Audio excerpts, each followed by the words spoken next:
Good day, fellow lore sages. It's me, DMPaulG. Welcome to Lore Academia, where we read adventures, other source materials, talk to people to find and extract as much lore as we can about the D&D setting, the Moonshae Isles.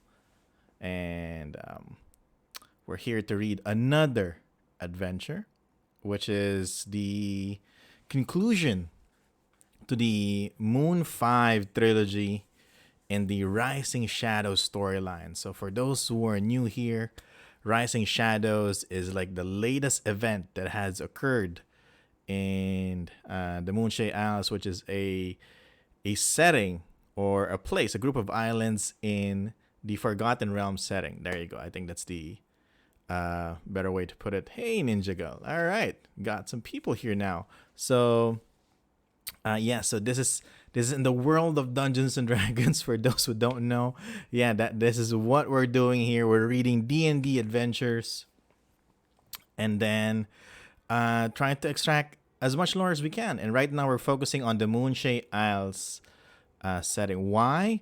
Because right now, for those who don't know, I write adventures. I write D&D adventures.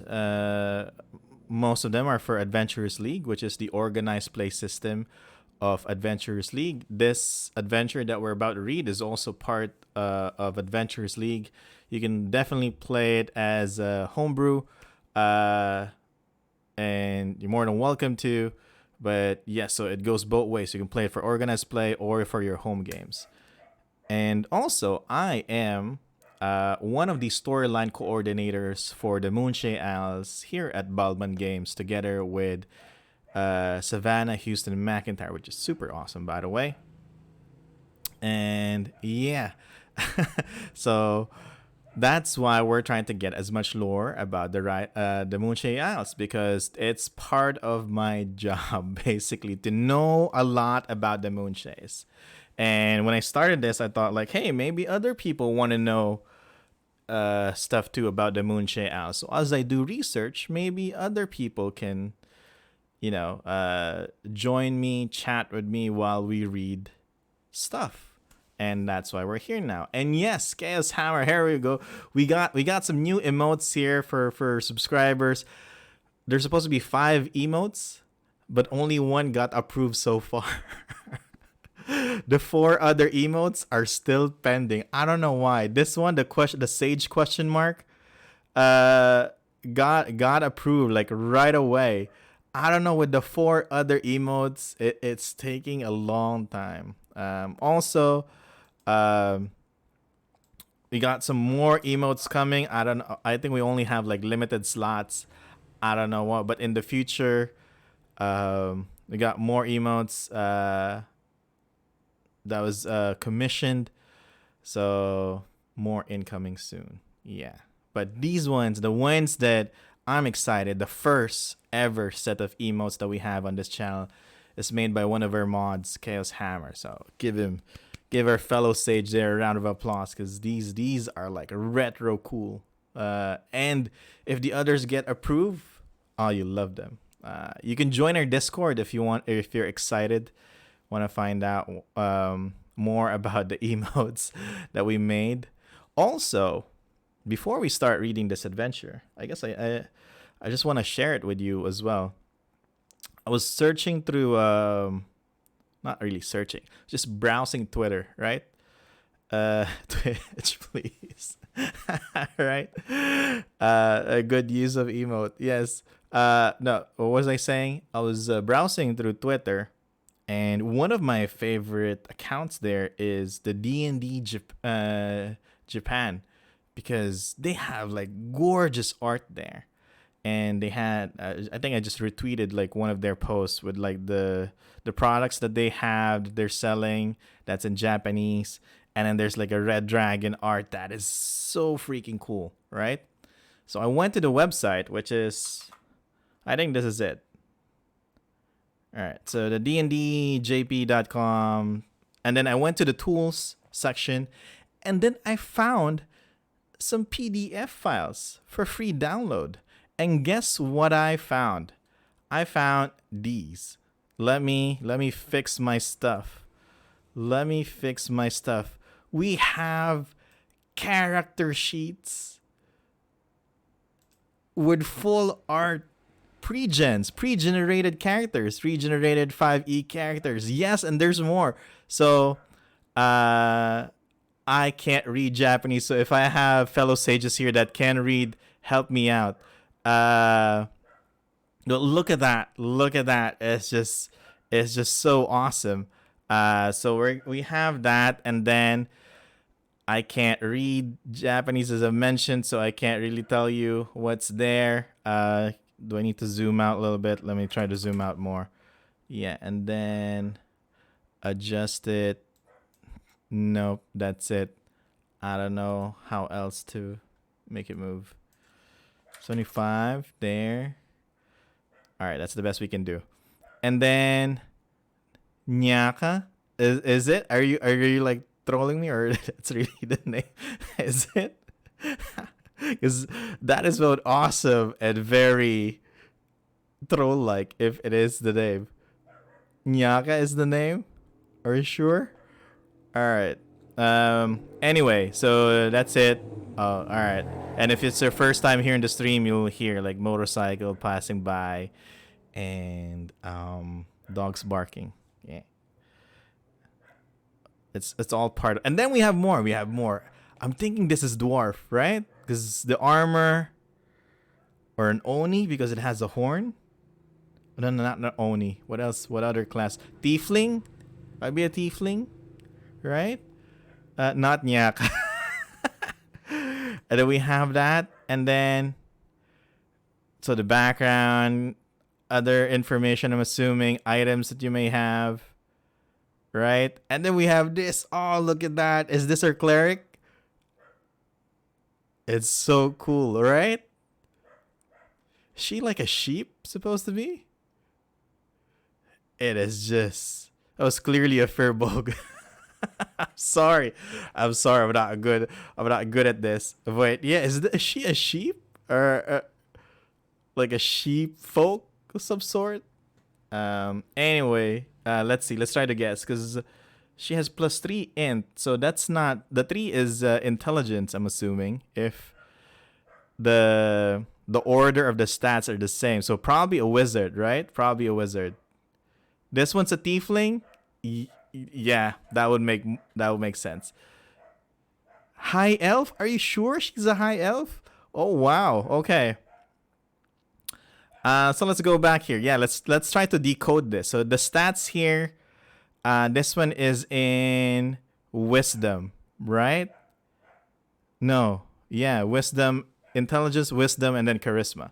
Right. So this is wisdom based character. Dump stat, dex. Is this the cleric? Katakana says high elf wizard. All right, we're gonna trust Ninja Girl on this. Yeah, looks like a cleric. Yeah. Wait a second.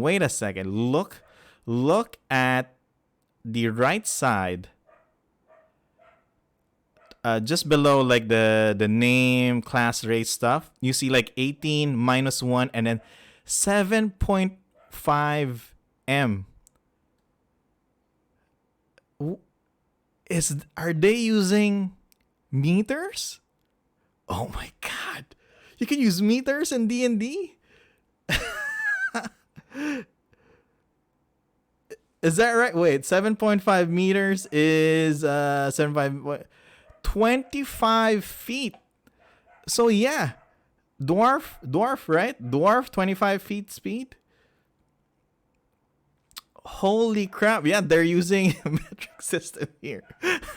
That is great. I didn't even know you could do that in D&D because it always gets denied every time you use meters. Look at that. So the first one, Hill Dwarf. Okay.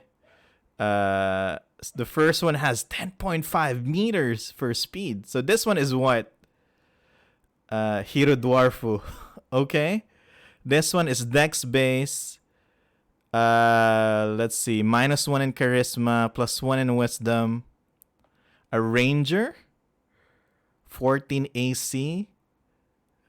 D10. D10. Who uses a D10? Fighter? Is this a dex-based fighter? Does it say fighter? Wood elf? Wood. This is a wood elf.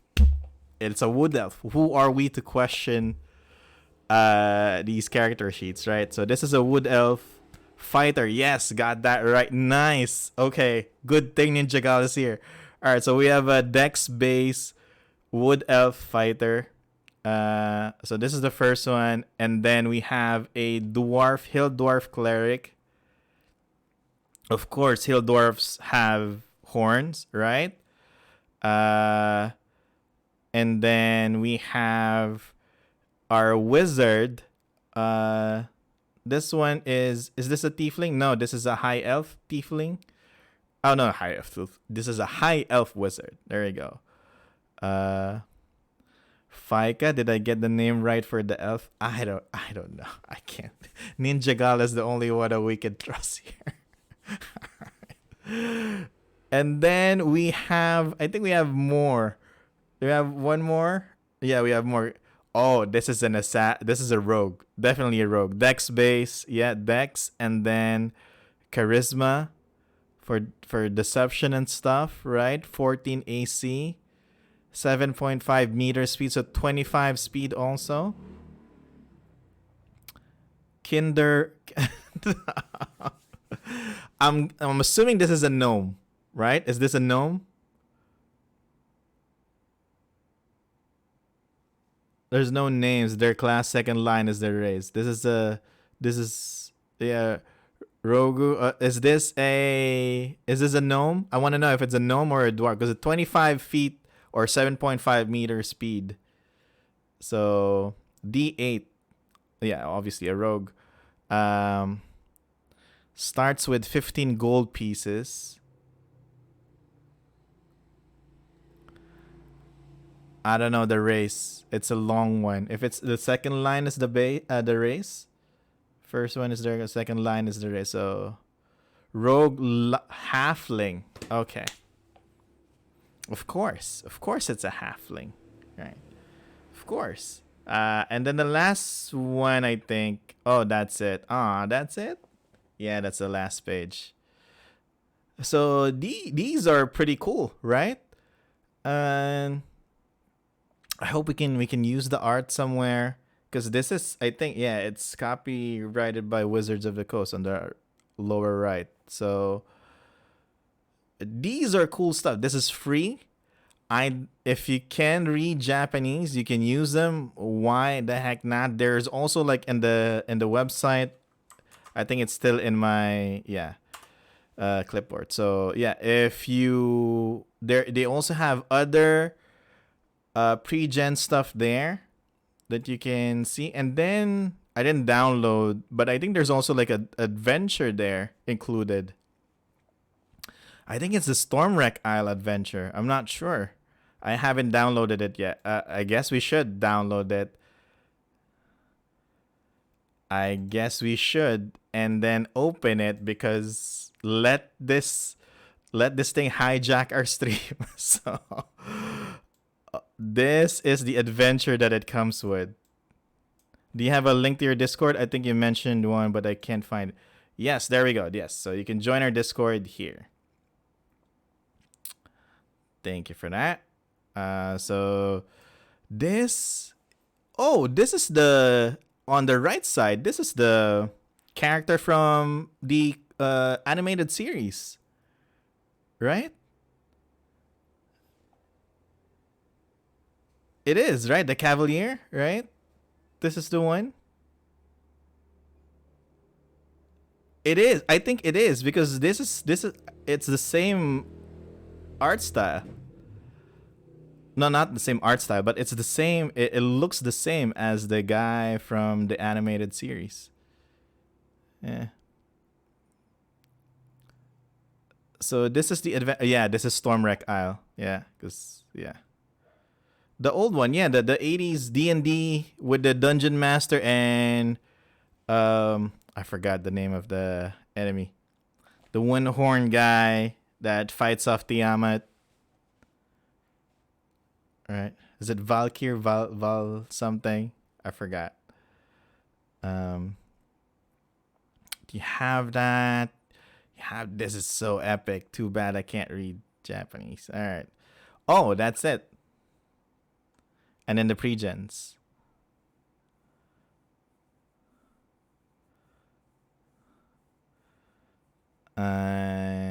Oh look, they're like this is what I'm talking about. The pre-gens have like art at the back. See? So you have that, that's cool. Look at that. That is just epic. Let's just focus on that because I'm sorry, I can't read all the cool awesome stuff that are here. Look at that. That is just great. Great artwork. And then we have more. What's this? I don't know what's this. Let's look at the art first. Fighter, I'm assuming fighter, right? Look at that. That's like some great art right there. And then we have like a halfling here. Halfling rogue.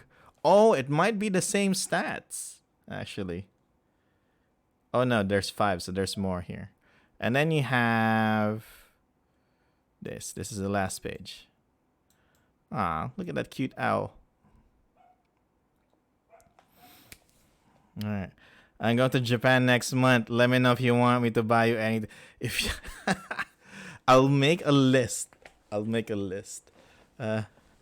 Yeah, right. These are pretty cool. They're awesome. So I hope a lot of people are playing D&D in Japan right now with all these stuff that they're getting. This is just some cool stuff. It'll be awesome probably if to get like a player's handbook in Japanese. Like I'm not gonna read it, but it's like a collector's item. And then if I have a friend, for some reason, like I get like a person from Japan plays at my table. I can, and then they're having a hard time speaking in English or any language that I know, I can give them that player's handbook, right? So, but no, that's I'm just kind of, that's not gonna happen. I just want it. I just want a Japanese version of the player's handbook for collection. I think that's it. But look at this. Look at that art. It's amazing.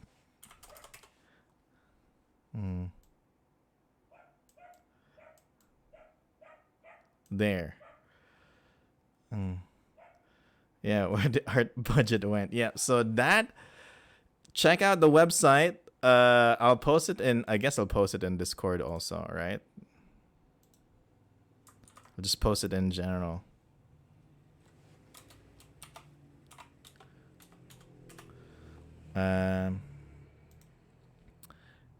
We're not here to talk about the Japanese products that we have here.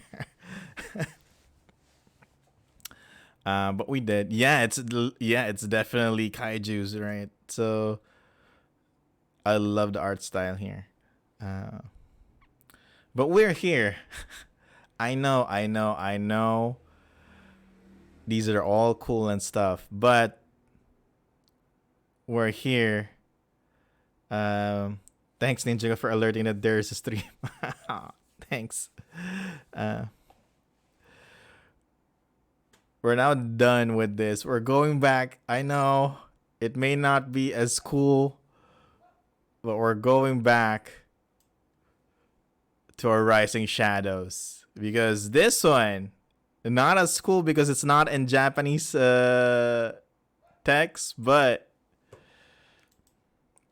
the story is cool. And that's why we're here. I just came here and the weeb stuff is over. Yes. Yes.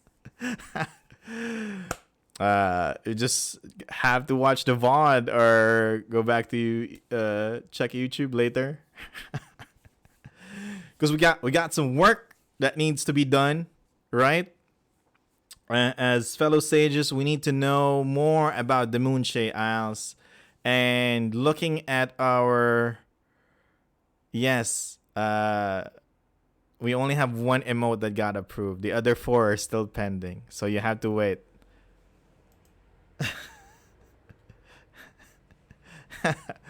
There. Where was I? Bloodlust Tempered. Here, this is the finale for the Moon5 trilogy. Man, I can't concentrate after all the things that we just witnessed. And we're right here. We're at the end of the second row from the top, right? We're almost done with the whole second row. We're about to go down to the third row. We're about to go to Moon 6. Oh, they're not like in order. Like the third row is 8, 7, 6, 9. Oh, okay. We're gonna go to the third row after today's stream. So good stuff happening today. Just need to make sure that we stream from today until Thursday. But anyway, we're getting closer to Moon 20, which is the ending of the Moonshae Isles Rising Shadows storyline.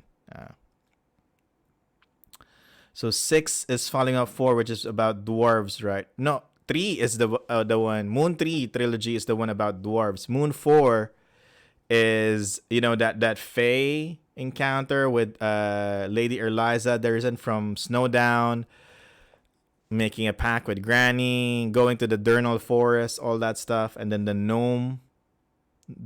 Swirlbrig, I forgot what they're called, but the deep gnomes asking for help. Yeah, right. So after that it continues. Yeah. So when you play, because you don't have to play Moon 1 to Moon 20 like in order. As you can see here, there are story paths. So you can play from Moon 1 and then you go Moon 2, Moon 8. You can follow basically like the flow chart here. Oh, thank you. Thank you for subscribing. I guess he got motivated by all the cool anime, Japanese D&D stuff that we had a while ago. But thank you. So yeah. Color wise, so Moon 1, if it's green, it's tier 1, meaning it's for level 1 to 4. If it's yellow, it's for tier 2 or level 5 to 10. And then if it's maroon, I would say. If it's maroon, then that's tier 3, which is level 11 to 16. Yes. Oh man. We'll get more emotes soon, I promise. All right, we'll get more emotes soon. Once Twitch approves it, because I read the support stuff, it says they manually approve it. So we have to wait. There. That's it. So let's go ahead and start this, all right? So if you're driving on your way to work, just put me in the background. If you're here in the Philippines like me, then you're ready to go to sleep. Just, again, put me in the background. Feel free to go to sleep. Let my voice help you, I don't know, fall asleep and, you know, so that you can wake up early tomorrow and grind for another day, right?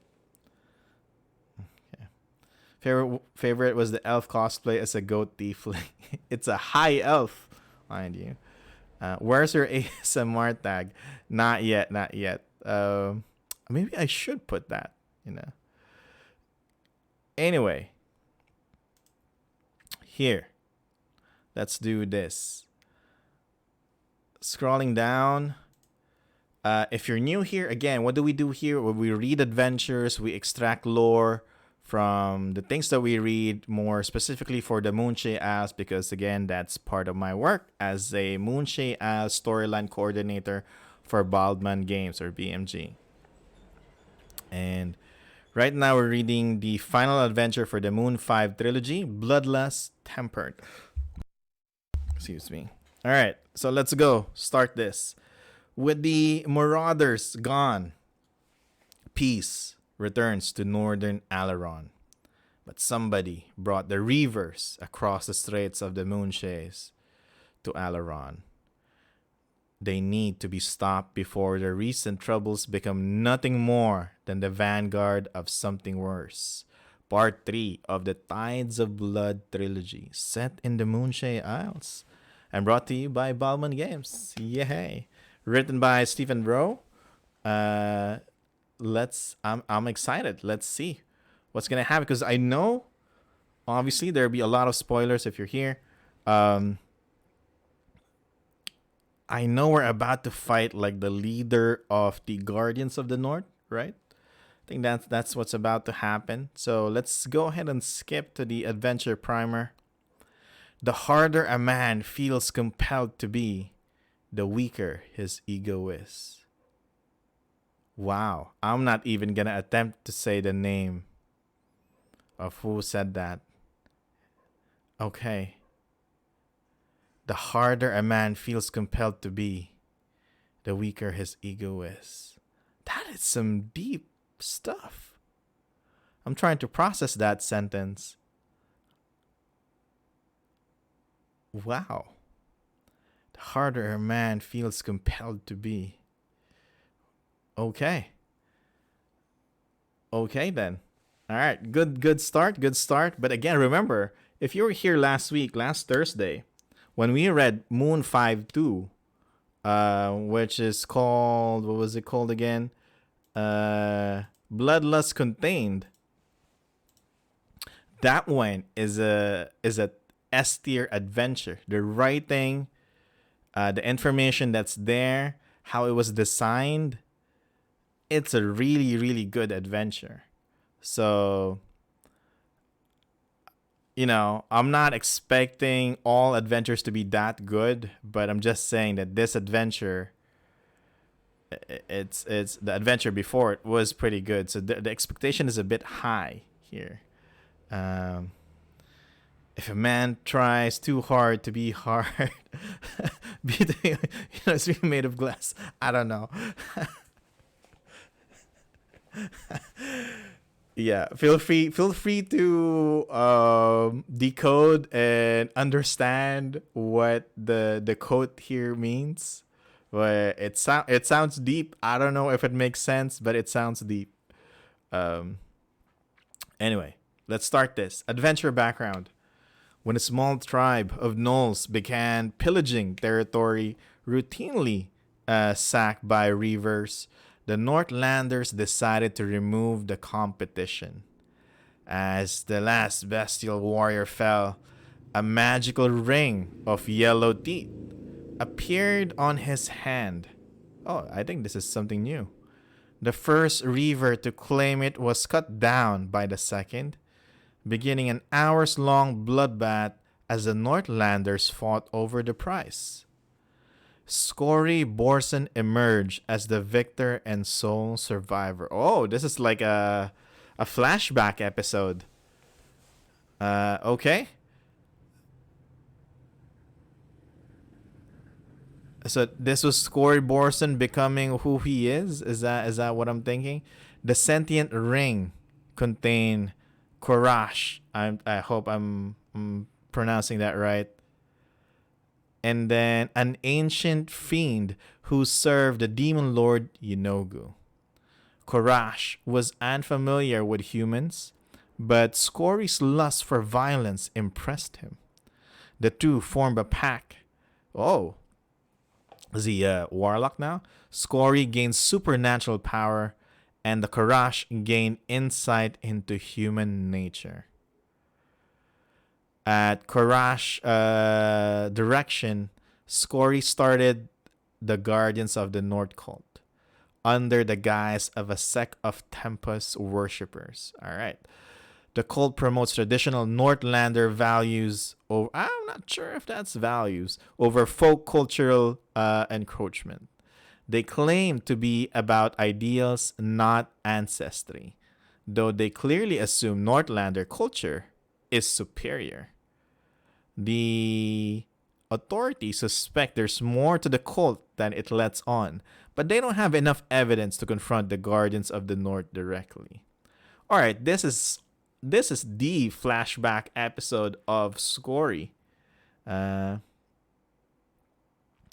Wasn't Yenogu in the other one? No. Yeah, Yenogu didn't appear, but the Guardians of the North is basically being led by Scory Borson, who worships Yenogu, and basically everyone in the Guardians of the North, whether they know it or not, it's just under the guise of they think they're worshiping Tempest, but the truth here is everything that they're doing is for Yenogu. Um, so there. So let's go. So this, yeah, I like this because this is, I'm getting like anime flashback episode, like 30-minute or 20-minute episodes of how Scory got exiled from Enga, right? That's the town in 5-1. And then just seeming like a violent person, tried to go to a competition, defeated all the gnolls and other warriors there, and then came across this magical ring named a sentient ring named Korash, and then they made a pact. So this is good so far. All right, so now at least we're learning. I hope there's a way in the adventure, or there's an avenue in the adventure where the dungeon master can tell the history of Scory Borson, like how it's written here. Like the information here, this is good lore, especially for the players would want to learn about this, right? So I hope in the adventure there's a way for the dungeon master to kind of squeeze in this information and tell it to their players. So there. All right. So where are we going? We're going, actually, before that, let me put some stuff here. So we have Korash.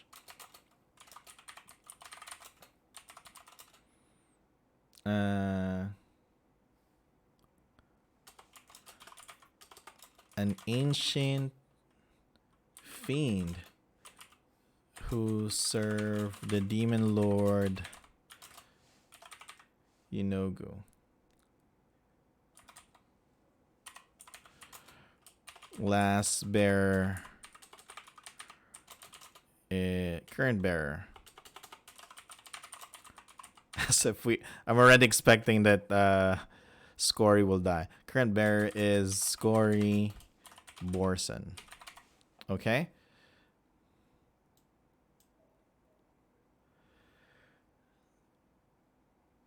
Korash. Oh man, I'm gonna have a problem with that CH there. But yeah, here the pronunciation is here. There. Korash. Right? Korash. Yeah. Oh no, in my notes. What did I write? Oh damn it. Got it. Thanks. Okay.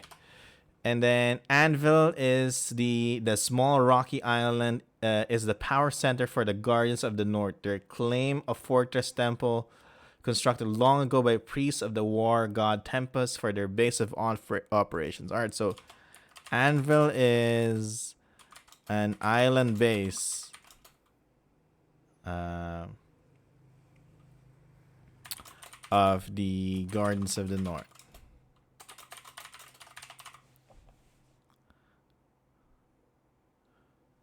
Yeah, so it once belonged. I can understand why. I guess they selected Tempest because it belonged to Tempest before. Tempest worshippers before, right? And then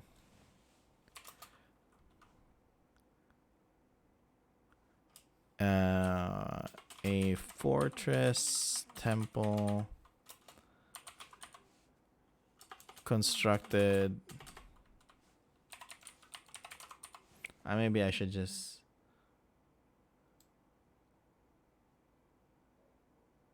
copy paste this.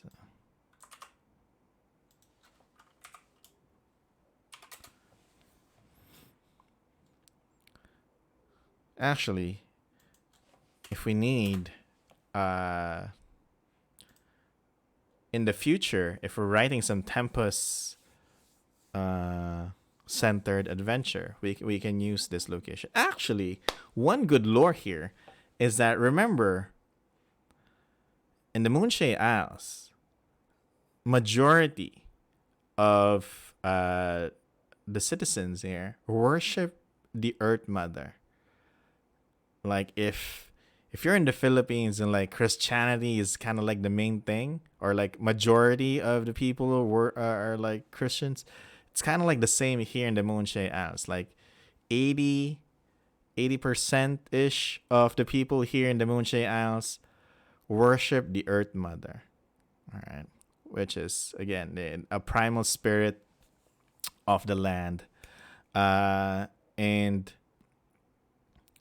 to have a temple of Tempest here long ago, a long time ago, is pretty rare. Because if you go further back in time, then that means more people have been worshiping the Earth Mother, and there are less influence from outside forces that, from outside culture that made the people of the Moonshae Isles worship the Earth Mother. So if there's like a merchant from a long time ago, or a warrior that just where their ship crashed and got taken here to the Moonshae Isles for some reason, it'll be cool to know how this temple, the anvil, was actually constructed, and like what's the story behind it, basically. Because not a lot of people in the Moonshae Isles worship different deities, except for, again, the Northlanders. When the Northlanders came, they brought in their deities with them. So you have Oril, you also have Umberly, and then other gods as well. And then we have, so let's continue here. We have Korash. Korash is the powerful demonic spirit possessing Scory's ring of mind shielding. So I think this is going to be our magic item. He functions as a direct conduit to the demon lord Yinogu. Scory is the leader of the Guardians of the North, which is a superficially charming narcissist. Wow, they just like went straight with it. All right. He created the cult to feed his ego-driven ambitions. This is like a totally different description, like from the other adventures. Also, fortresses require a lot of logistical support, so usually an abandoned one in a sign of a collapsed city and culture. Actually, you're right, Chaos, because if they built a fortress here, that means there's a lot of people who agreed to build this temple. So it's not just like a one-person thing. It's like a group of large people have agreed and said, hey, in a group of islands, in a place where the Earth Mother is being worshipped the most, let's go and build a temple of Tempest. Right? So there's definitely, I think there is a cool story that can be told from that. And you know what will be cool? If I can write a flashback campaign or flashback storyline, like just like a prequel. Oh man. But hopefully it will not be, because during my time, right, there was when I was young, that's when episode 1 to 3 of Star Wars came out, right? It's probably and then how long ago was it? I forgot. But anyway, Star Wars came, probably a teenager or something. But yeah, episode 1 to 3 of Star Wars came out, and people are like, majority of the people hated it, right? It's because like it's nowhere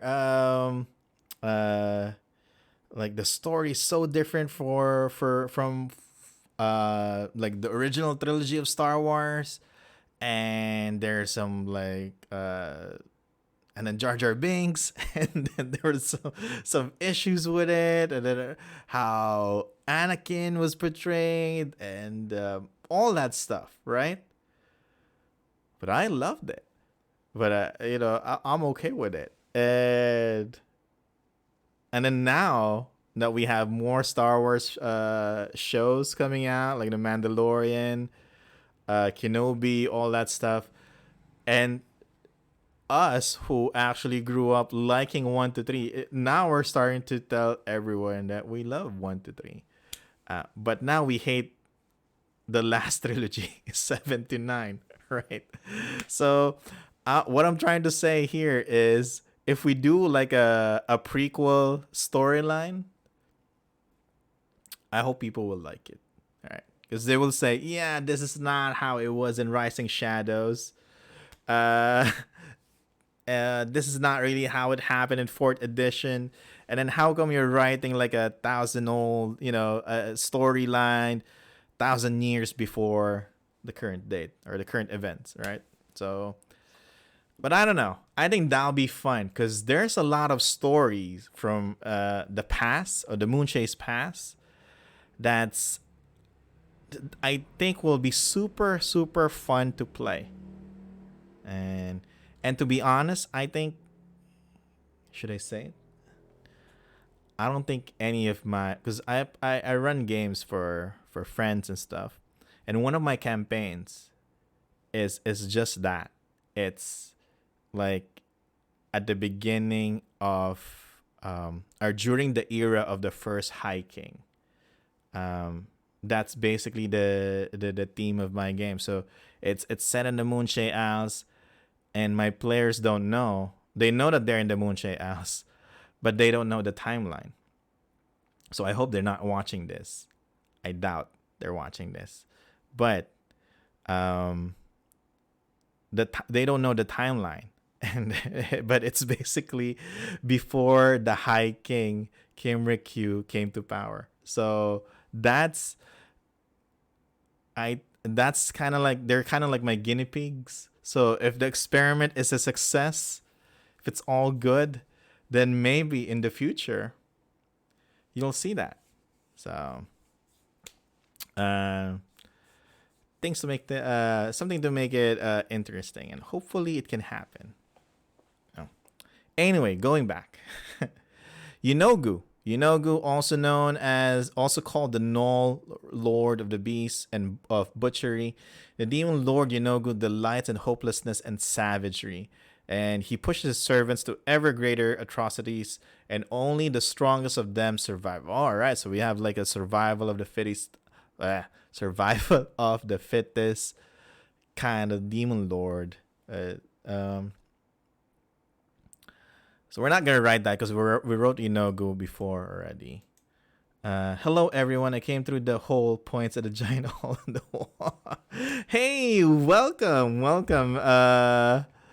Night God Dragon Cat. Yes, welcome to our stream. So if you're here to learn about the Moonshae Isles, welcome. Also, I just want to go back again. I want to go back because when we read Moon 1-2 and Moon5-1 and Moon5-2, Scory was not described this way, right? It was described as we know he's a villain. We know he worships Inogu.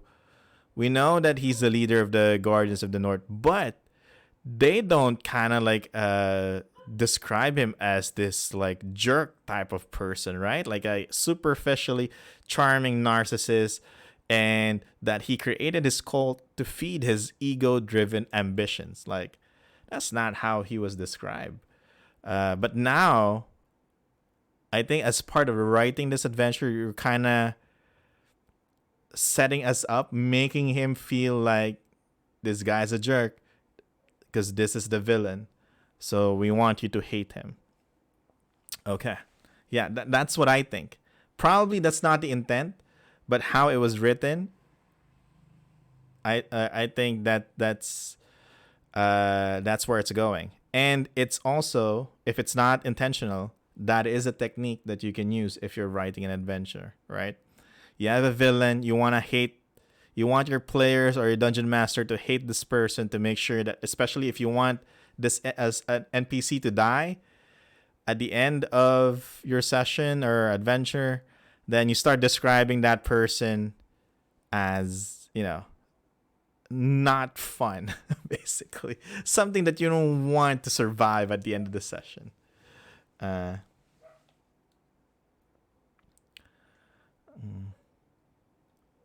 Small question. Do any of them work with cheese? Which one? I think the sentence makes it feel like you should have seen one way, but it's showing how he's two-faced. Yeah, he's charming in the surface, but underneath, yeah, he's egotistical. Yep, true. But yeah, now they're kind of telling us that. So that is different. Anyway, the cult's toxic culture appeals to disillusioned youths seeking a sense of belonging or an outlet for unfocused fury. Within an old fortress temple on the island of Anvil, new acolytes are taught they are strong, but never strong enough. They learn their enemies are weak, but numerous and powerful. They're told they've joined a family, but are shown only disdain. Some find out too late there's no escape. Either their minds become twisted by the cult's hateful lies, or they become food for Scory's hyenas. Oh man, that is bad.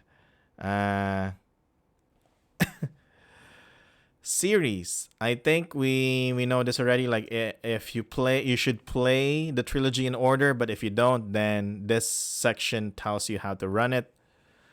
And then adventure overview. So what happens here?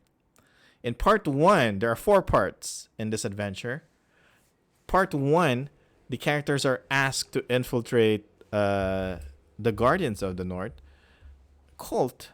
They're now a cult. And arrest their leader, Scory Borson. They board a ship captained by a bribe and blackmail traitor to the cult. They're attacked by the spirits of the cursed sea dryads sent by Scory.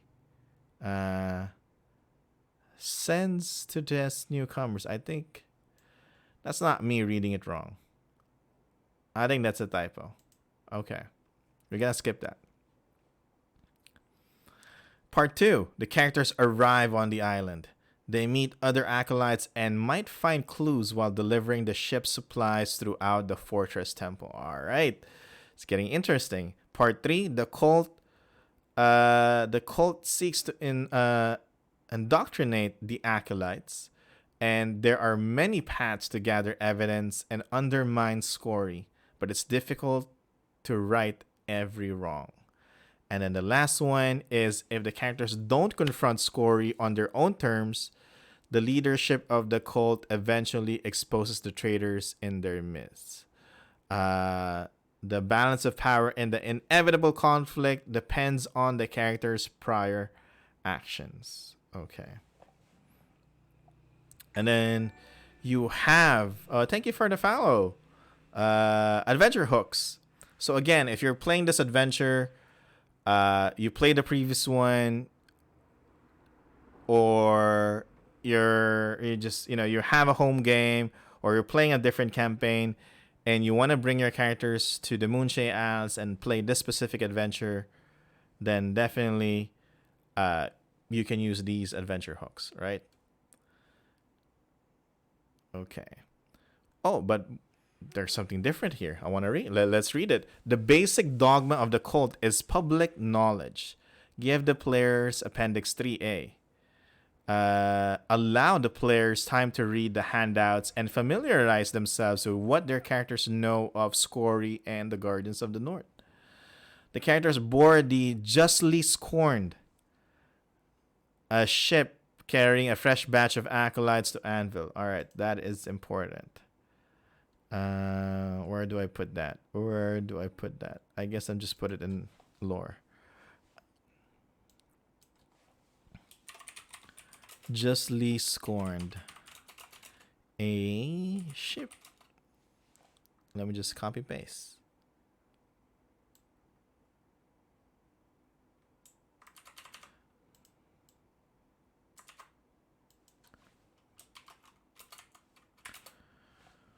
Okay.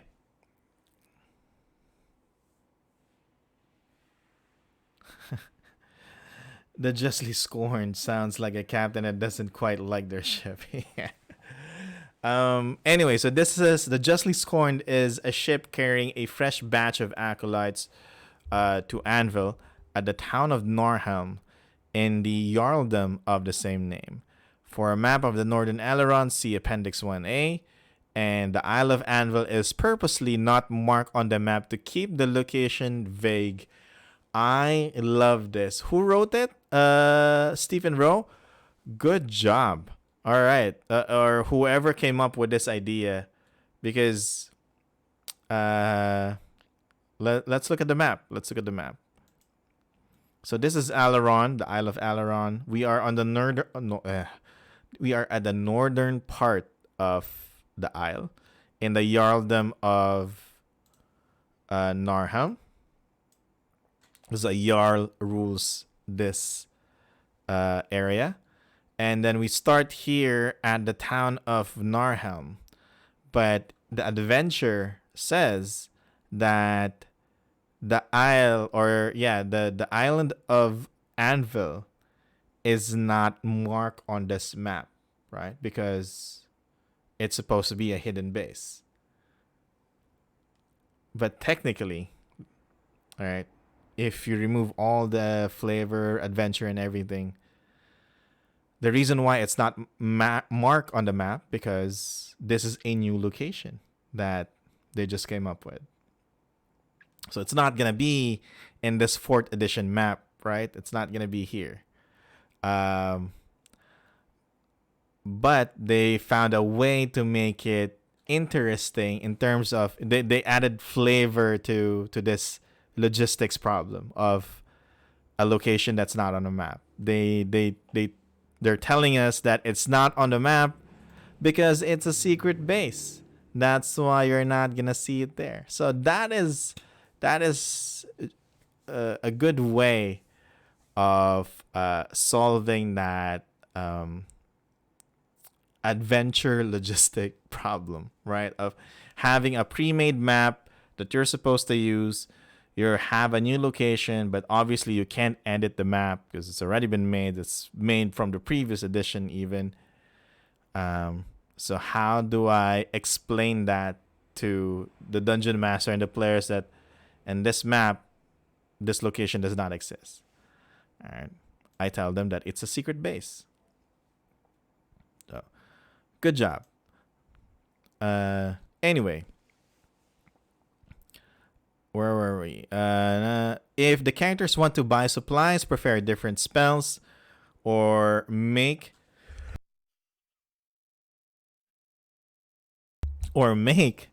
preparations before boarding the ship, allow them to do so within reason. Narhelm is a small town, but the characters have the backing of the local authorities. So these are the 2 hooks that you can use. Swift requests. Northern Aileron repelled a Gnoll horde not too long ago. Haldist, also known as Haldis Ulfsdottir, also known as Swiftfeet, daughter of the Jarl of Narhelm, believes that the Guardians of the North are responsible and wishes their leader brought back for a fair trial. A well-placed bribe or threat gains the character's passage to the island under the guise of prospective acolytes. All right, we're gonna pretend we want to be cultists, and then wham, we kill the cult leader. We give them Appendix 3B. Oh, got some cool stuff. A giant spite. At the end of Moon5-2, Kaolin ni Brianin, the cool Fomorian shield maiden villain, might have betrayed Scory to save herself, giving the characters important information. If she died, she leaves behind a note to set her murderers after Scory. Give them Appendix 3C. All right, so let's go and scroll down at the end of the adventure so we can go from Appendix 3A to Appendix 3C. So this is the information that is like common knowledge to everyone, as mentioned in the adventure hook, right? So Guardians of the North, who are they? So the cult glorifies all aspects of Northlander culture, but primarily focus on the virtues of strength, hardiness, and bravery. They embrace notions of honor and an individual's need to defend against embarrassment or challenges. Weakness and cowardice are grave sins and terrible insults. The cult believes Northlander traditions are under attack, and they must guard against outside influences. The Guardians generally dislikes arcane magic. A lot of people in the Moonshae Isles dislike arcane magic. Thieves and city folk. They I don't know how to pronounce that word. I'm not gonna try. I know the meaning of the word. I don't know how to pronounce it. I just read it in my head. Disparage. They disparage. There you go. Where was I? They. Oh man, I lost it. They disparage notions of art, higher education, and sophistication, seeing these traits as impractical. The cult does not forbid individuals with these backgrounds from joining, but the traits are generally viewed as embarrassing weaknesses to be abandoned or mocked. Wow. Though the cult professes acceptance of all races and genders, their leadership is almost always human or male, commonly both. Wow. Not only racist, but also sexist. And okay, this is either it's gonna be a really interesting adventure, or it's gonna be a really bad adventure. Let's see. Oh wow. Okay, let's continue. The cult worships the war god Tempest, also called the foe hammer, or the Lord of Battles. The deity directs his followers to be brave, never turn from battle, and obey the honorable rules of engagement. The Guardians of the North cult diverges from the main religion by primarily focusing on an individual's mettle and honor, with competition greatly encouraged. Members are expected to be fearless warriors in the defense of their home and Northlander culture. While clergy of Tempest refer to themselves as hammers, the cult instead calls individuals guardians. New adherents are called acolytes. I feel like the Guardians of the North is like Mortal Kombat.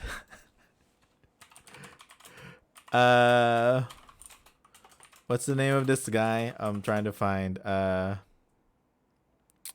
Shang Tsung. Yeah. Like the main enemy in Mortal, like the first, if you watch the first Mortal Kombat movie, right? Let's just base it on that. Let's not base it on the game, because a lot of things happen in the game. So just base it on the movie, because it has a simpler plot. So, just go to another world. You have to save it from enemy, and which is basically from the Shadow Realm, and you fight, right? You go to this tournament, and which is very brutal, and you can die. But it's highly encouraged as well, because you want to see how powerful you are and make sure that you're always or you always think that there's someone more powerful than you. And it kind of feels like it's a cult that promotes like Mortal Kombat rules, in terms of having tournaments and stuff. Ritual. The words Tempest thanks you are used by the faithful whenever witnessing a deed seen as pleasing to Tempest. With the complimented party expect to respond with, "And I thank Tempest." Okay. Now with our adventure hooks, ooh, that's some text. We have to zoom.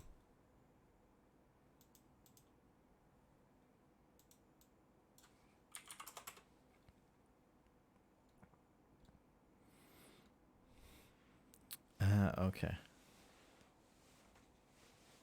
Nothing like an inland fortress to train your acolytes into an army.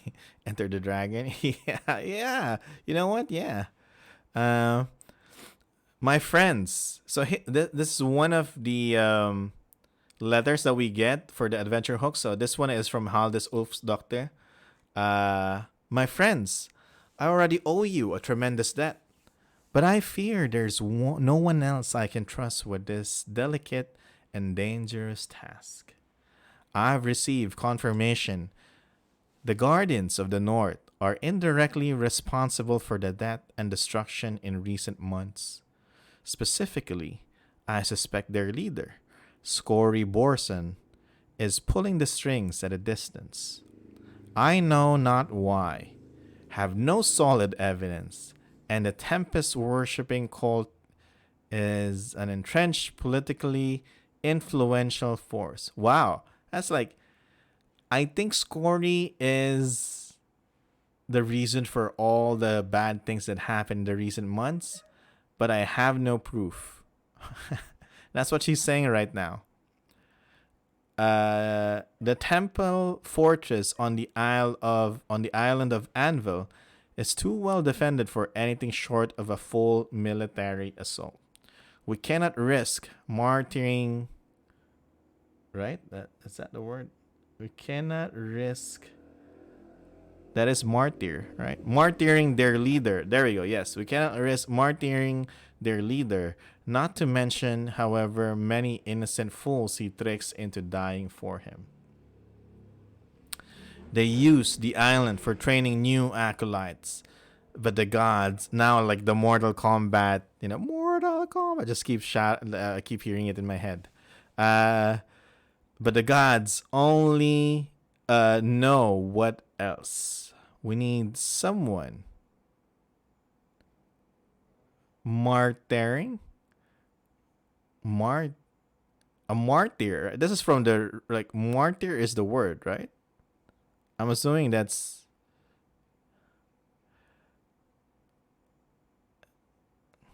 Am I saying that wrong? Martyr? Really? That's how you pronounce it? Martyr? I swear I've been pronouncing like a martyr all my life. Am I wrong? Am I that? Martyr. Holy shit, I am wrong. Sorry.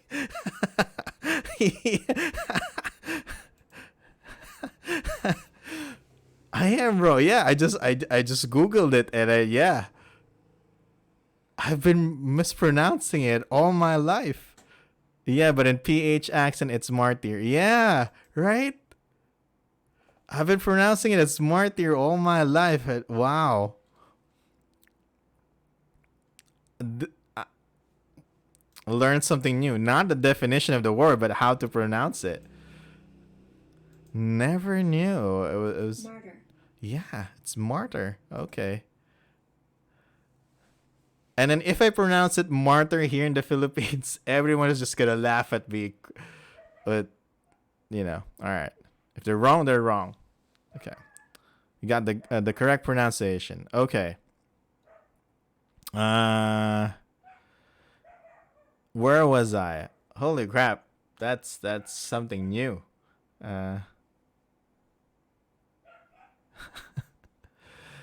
It can be argued that PH English is its own thing, or yeah, true. It's just things like this that's the reason why I love doing this.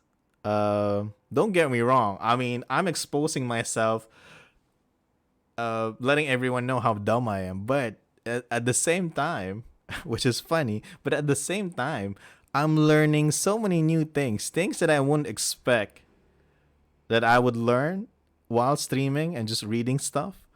like again, pronunciation of a word, like all my life, like the how of ever since I was young, reading books, learning that word, learning a word, and then all of a sudden I get this realization, and someone just corrects me and tell me, "Hey, you're pronouncing it wrong." But cool stuff, right? I like it. Um,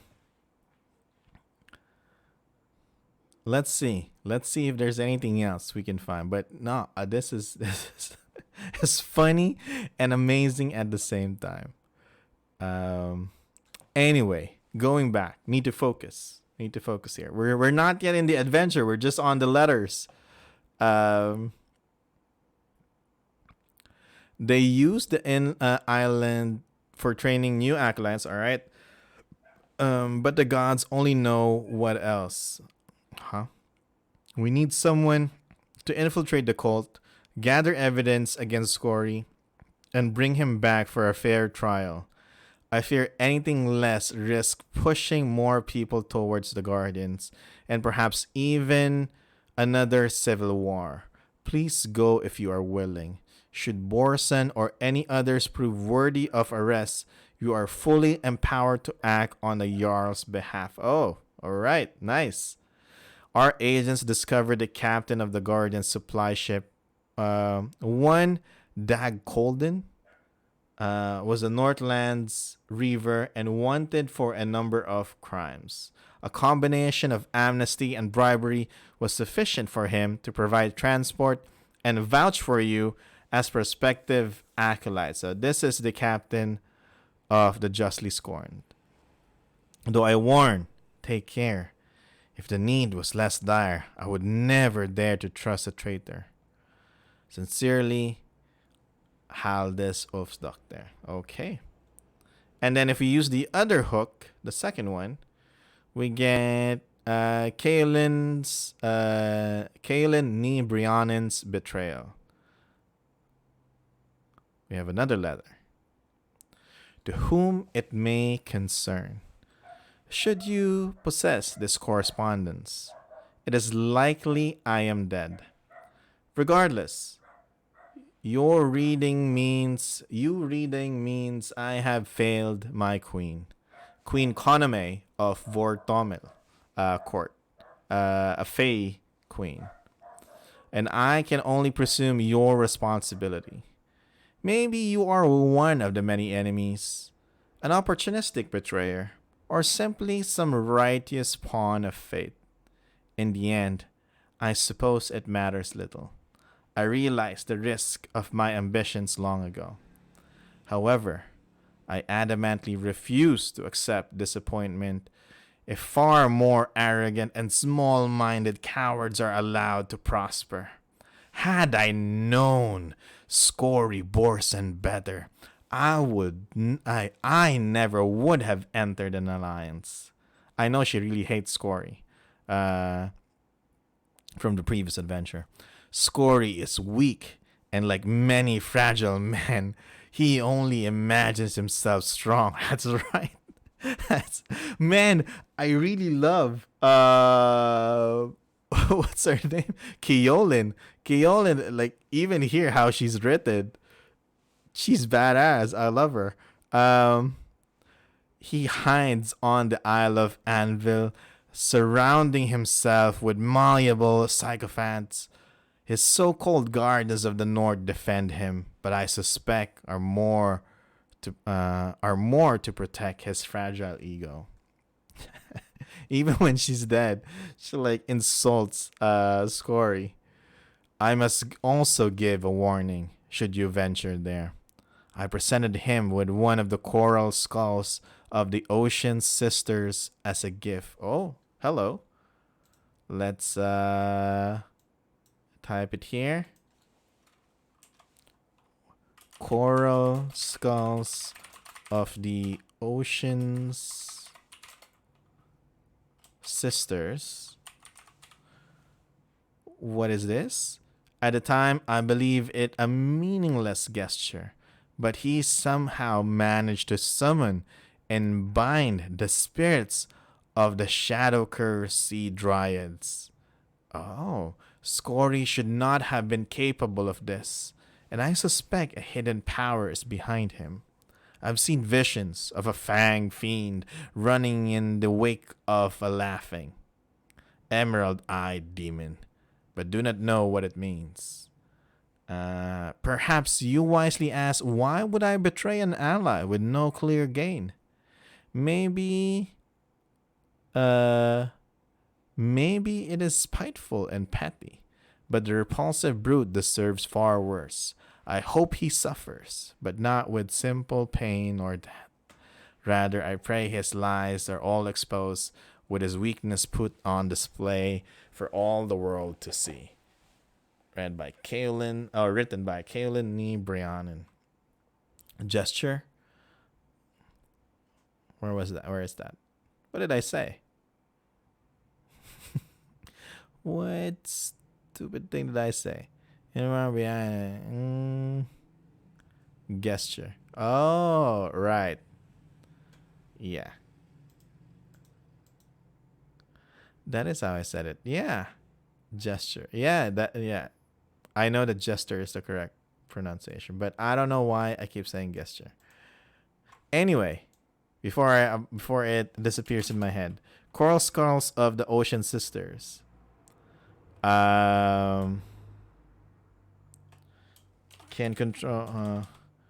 Can be used to control the spirits of the shadow cursed sea dryads.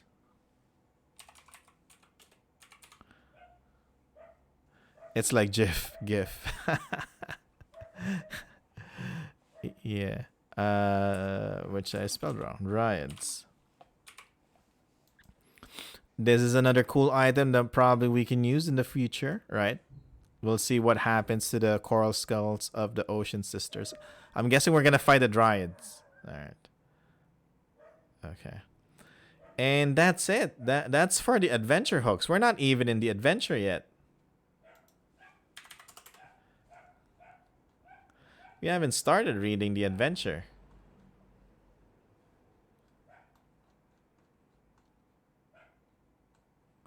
And so let's go ahead and do that, right?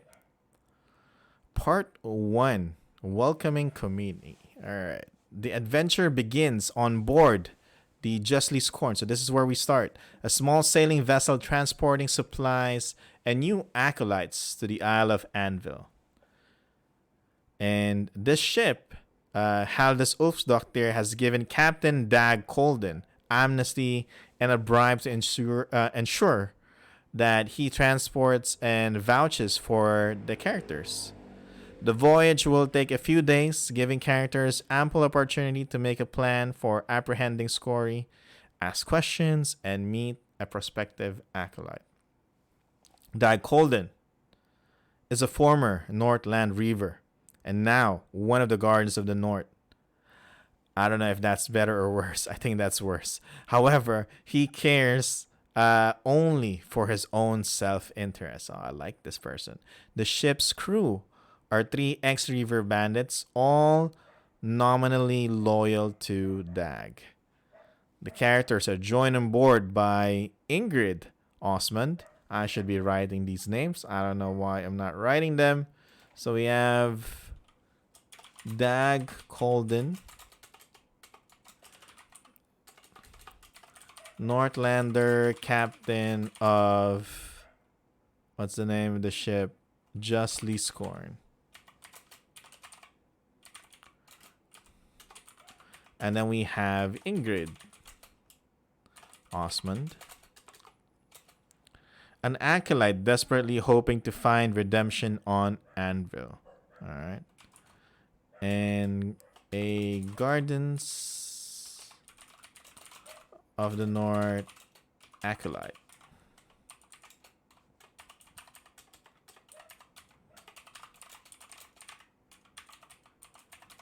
Looking for a redemption. Ingrid is tormented by nightmares where the people she's killed arise from the sea to confront her. She sees these manifestations of sorrow and guilt as a weakness and a betrayal of her proud Northlander heritage. Okay. For a map of the ship, we go to Appendix 1B. Let's remember this page, and then let's go down. Oh, nice ship. All right, so we have the deck, lower deck. All right. Lots of cargo there. Some rooms. Is this a table on the left side, lower left? I think, oh, that's the captain's quarters. Okay. That's why there's a table there, a bed. Okay, nice stuff. Not a lot of rooms, I'm assuming. Yeah. I don't know how many crew members Dag has. Whatever.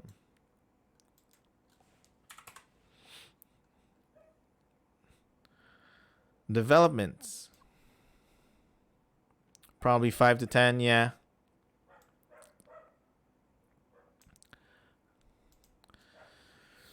Ingrid. Is it sailed or oared? I have no idea. Oh wait, does it say? I think it said it's a sailing ship. I think it was mentioned here that it was it's a small sailing vessel. Yeah.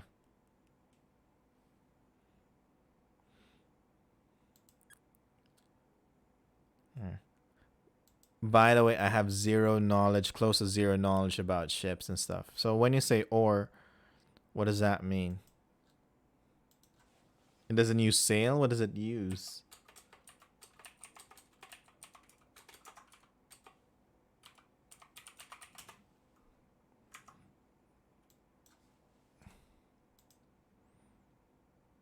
Oh, okay.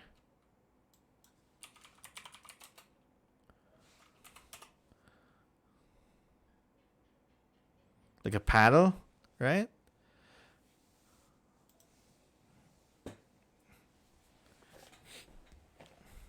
I just put the Google like the English word for saguan, and it is oar.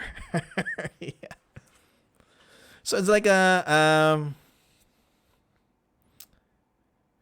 I think longship is not a good example because I think they also have sails, right? But longships have those people like with those long paddles and stuff, right?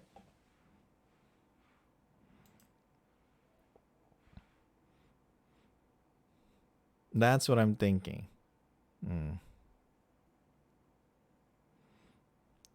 Anyway, while we try to tell the difference between a sailboat and an oar ship, which we now know, let's go back here. Ingrid is lonely and deeply depressed. Any character attempting to connect with the distressed acolyte can befriend her, rather, though she remains cautious in revealing her past shame.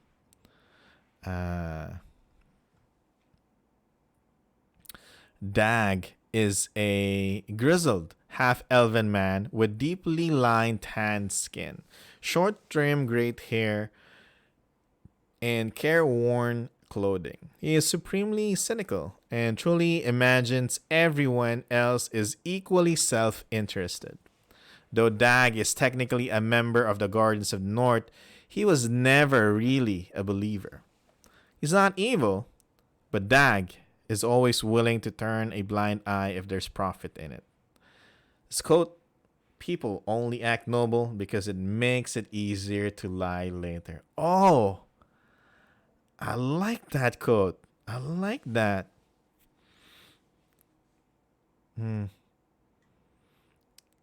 I like this. People only act noble because it makes it easier to lie later. That is fascinating. Okay.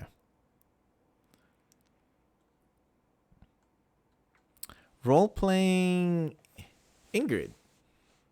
Ingrid is an intimidating Nordlander human woman with fire red hair, too intense stare, and an axe scar running from her nose to her left ear. Ingrid hates herself, believing she's a worthless deserter who shamed her ancestors. She doesn't understand her desertion was driven by compassion and regret rather than fear. Ingrid believes the Guardians are her last hope and dreads an uncertain future. Her quote: "Stories lie. They're all gold and glory, not blood and begging."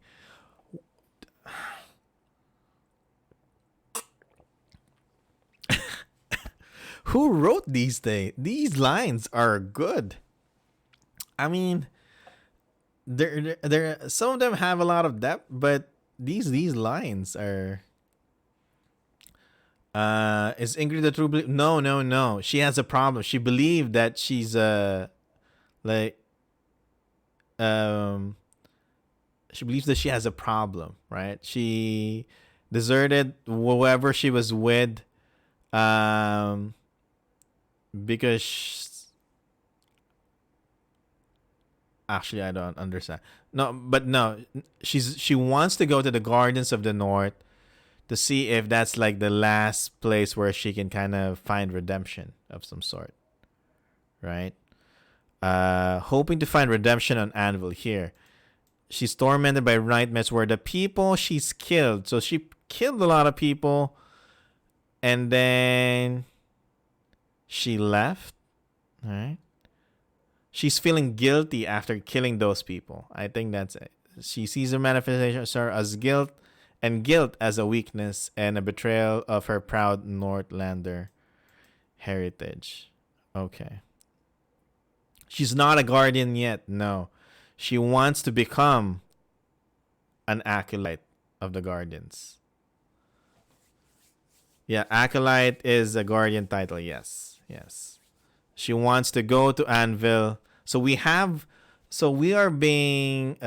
traveling with Dag, Captain Dag, to go to Anvil, pretend that that we want to become acolytes of the Guardians, and then together with us is another person, Ingrid, who really wants to become an acolyte because she feels shame, because she feels guilty for.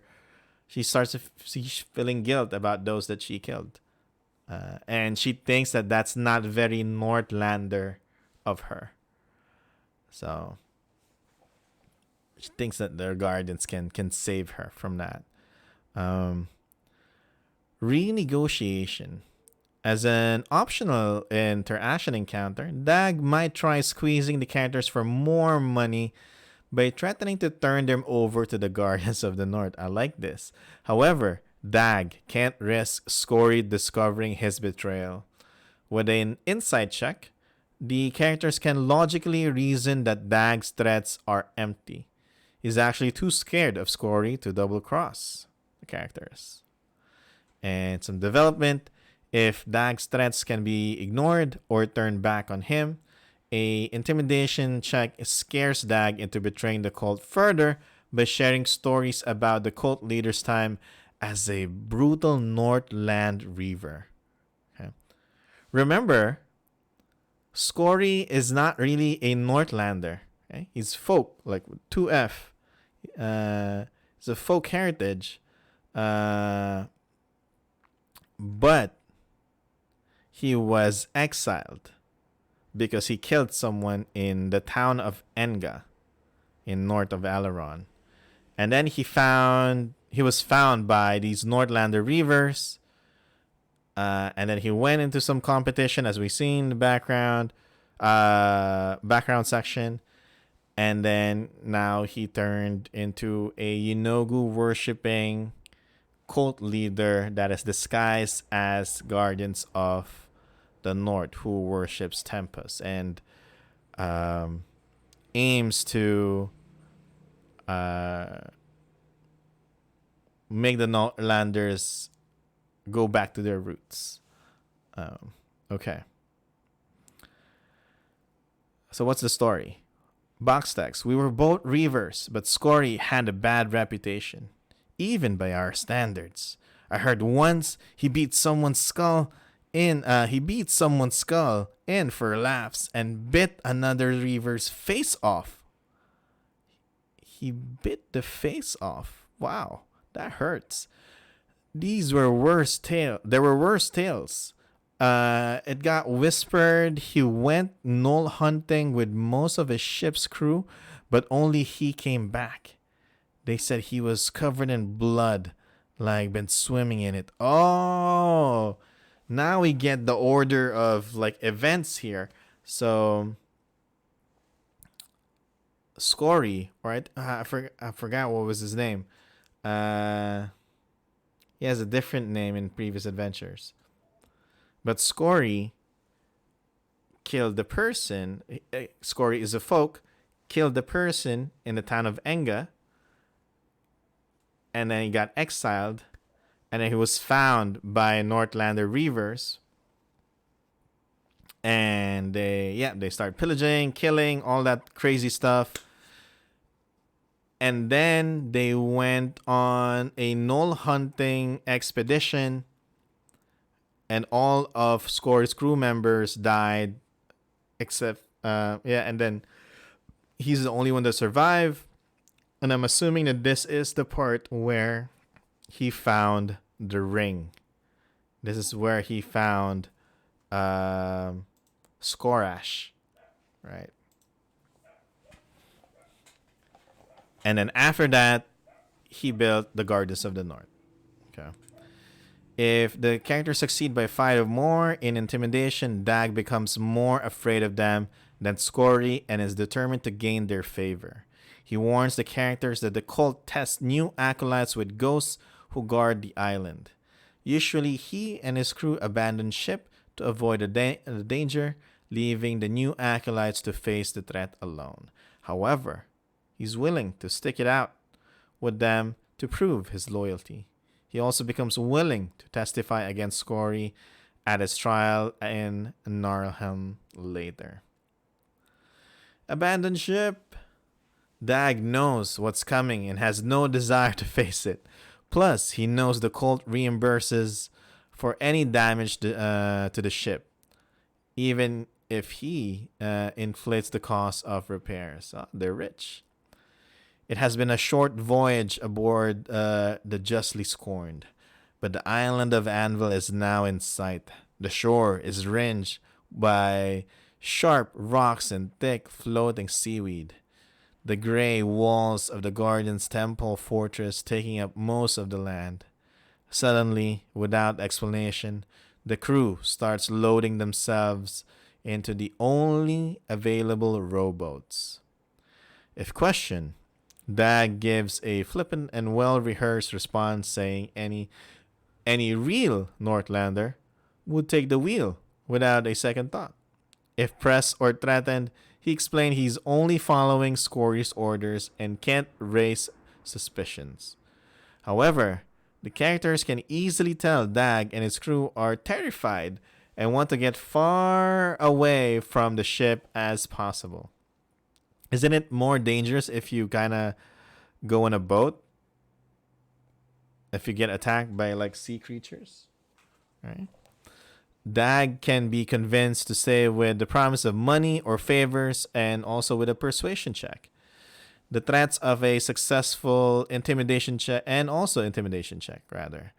If the characters already turned Dag against Scory, then they automatically succeed. However, the rest of his crew departs no matter the threat or offer reward. Okay. Soon, after the crew is left behind, the weather rapidly worsens in a clearly unnatural manner. No, because, I don't know, I'd rather fight from a boat than swimming in the water. No, because they were in a ship, right? They were in a ship, and then they went on a boat to get away from the ship. Because the creatures will attack, because I'm assuming there will be sea creatures coming out, right? But I'm just thinking, isn't it like safer in the ship rather than being on a small boat? Or I guess these ghosts only attack. Yeah, these creatures or ghosts only attack whoever's on the ship, not whoever's on the boat. Probably. That's probably it. Yeah. The storm is a natural origin and appears out of nowhere with impossible swift. This is like what you see in like anime or like movies where the dark cloud starts rolling into the sky all of a sudden, and then thunder and lightning crashes. Yeah. One character can grab the ship's wheel to steer, and with a strength check with a vehicle proficiency water. Okay.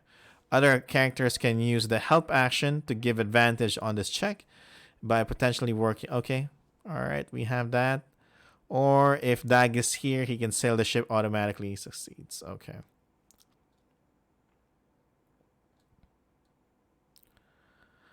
Success steers the ship back on course while avoiding the jutting shallow reef. Okay. I'm just checking to see if there's any lore here that we can get. All right. Everyone on board must succeed on a dexterity saving throw or take bludgeoning damage and be knocked prone as the Sargassum spirits attack. Sargassum spirits. I don't think these are monsters, normal D&D monsters. Let's read some more. The magical storm's winds draw the ship closer to the island, whether or not the characters avoid the rocks on the way. And here, the restless and storm-driven ocean crashes against the dark, rocky islands. There are thick, sargassum. All right, seaweed. I thought it was like, yeah. I thought it was like another. I thought sargassum is another word for like Sahuagin or something. We're talking about seaweed. Okay. Grows everywhere. So we got seaweed spirits. Weather begins to stiff. All right. Light, overcast sky. I'm just reading through it really fast because if there's nothing important here, then there's no point in reading all of that.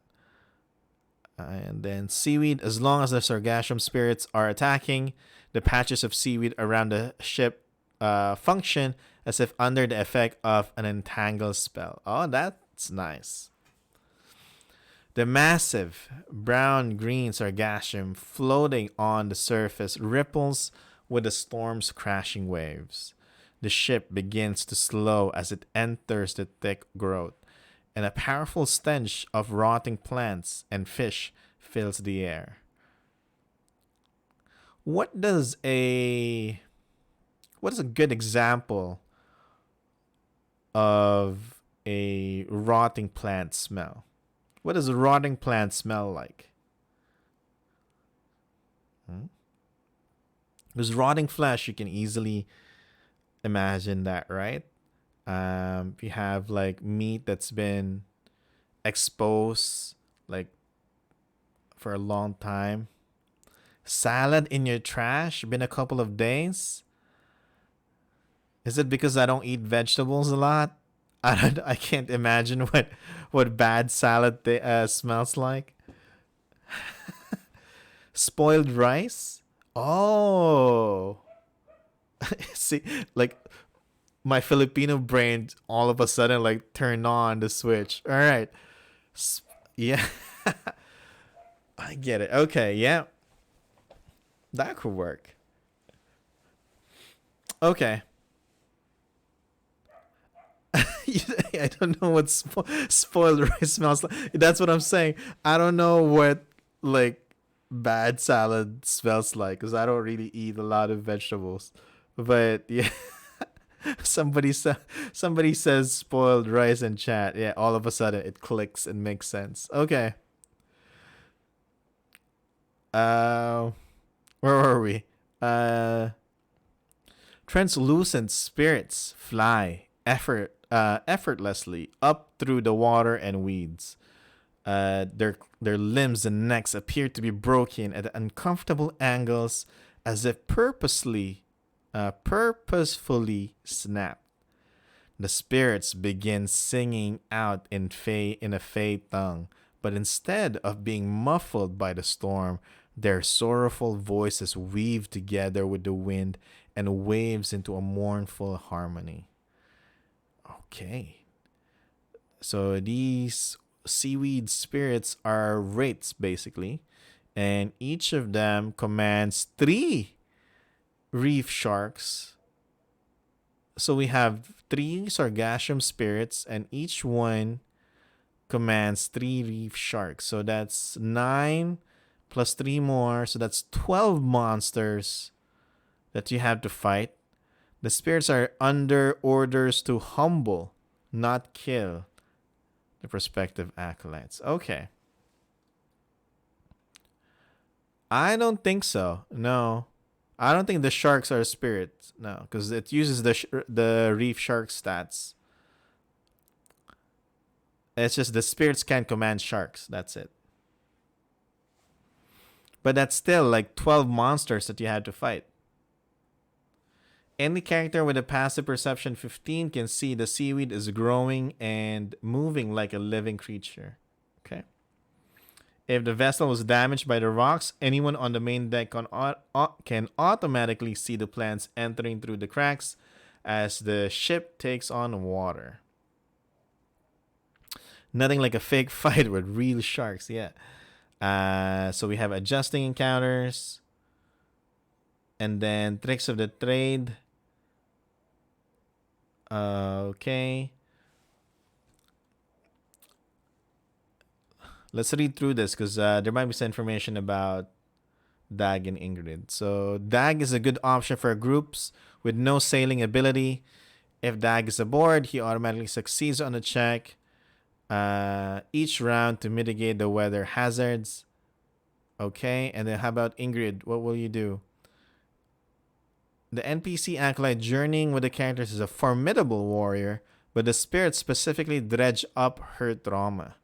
She is unlikely to be of much assistance in direct battle, but might lend assistance in other ways, like this can include using the help action, dragging unconscious characters to safety, or diving to the water after individuals who are at risk of drowning.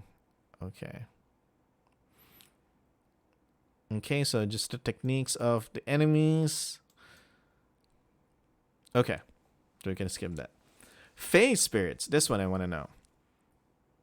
A character who is proficient in the nature skill can tell the spirits were once aquatic dryads who defended reefs instead of forests.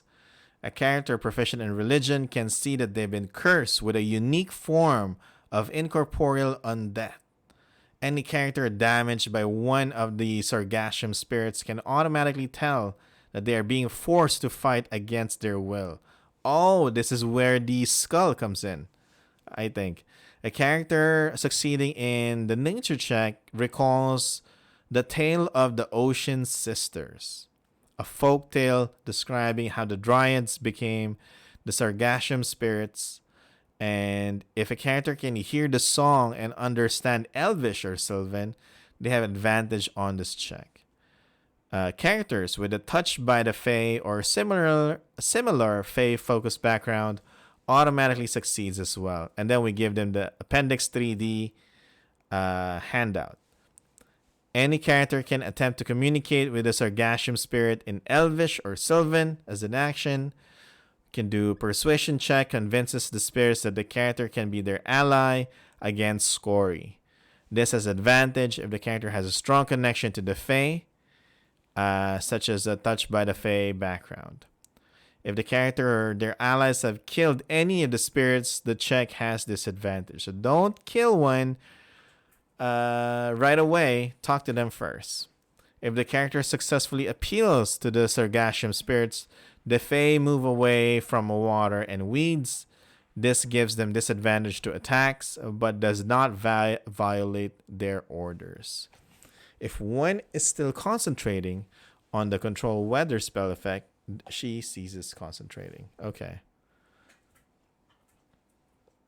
It's just sargassum? I thought it was sargassum. Yeah. Actually, I don't know what that is. Let me Google what it looks like.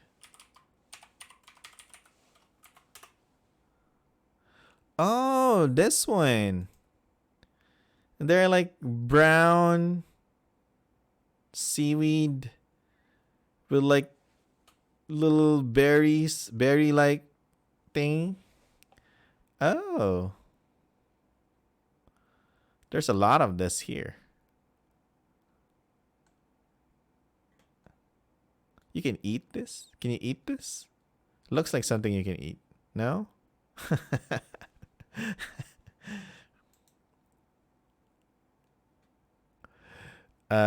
Anyway, Appendix 3D.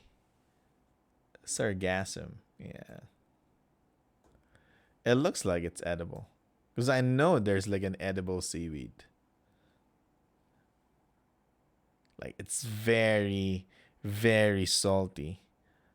But I forgot what it's called. Um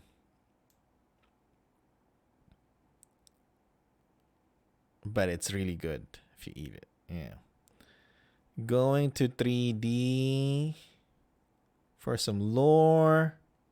There we go. Oops, no, not 3D. All right, the tale of the ocean's sister.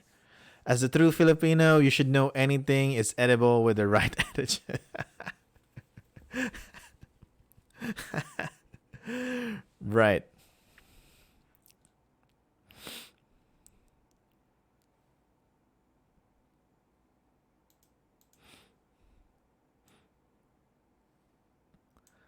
There we go. Okay. The island of Oman. Oh, this is in a different location, different isle. The island of Oman was always a bridge between worlds.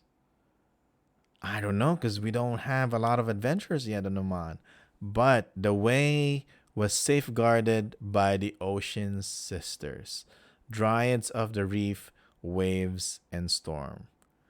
While few could pass through the blinking portals, many dark creatures tested by the sisters.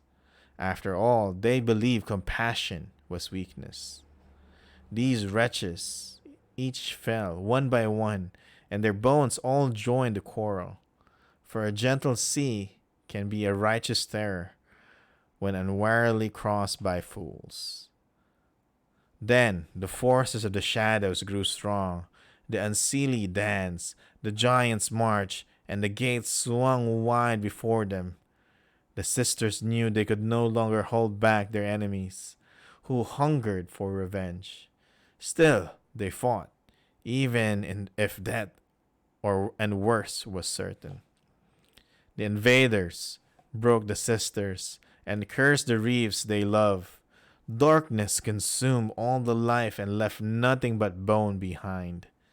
The shadow creatures thought this torment would turn the dryads to their cause. They were wrong. Even in an accursed state, the sisters were as wild as a raging storm. It is said they spite them still, forever struggling and refusing to surrender. It's not specific, but I think long time ago, Oman, like like the portals surrounding Oman or near Oman were protected by the ocean sisters, these dryads, right? And they kind of stop any evildoers or those that are not supposed to be in Oman. They're the ones that stop them from entering the material plane. But then I think because they're not specific here.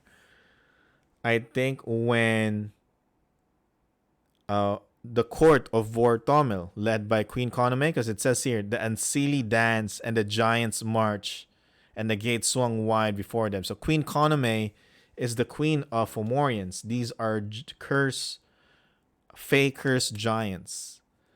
And they're all over Oman now as, where's our map? So we have Alaron. If we move west, oh, that's Norland. We have to go down. Down. There we go. You get to the island of Oman. and you have the kingdom, or basically the court of Vortomil, which is ruled by the Fey court of Vortomil, which is ruled by Queen Koname. So I'm thinking it was Queen Koname that kind of cursed these dryads, right?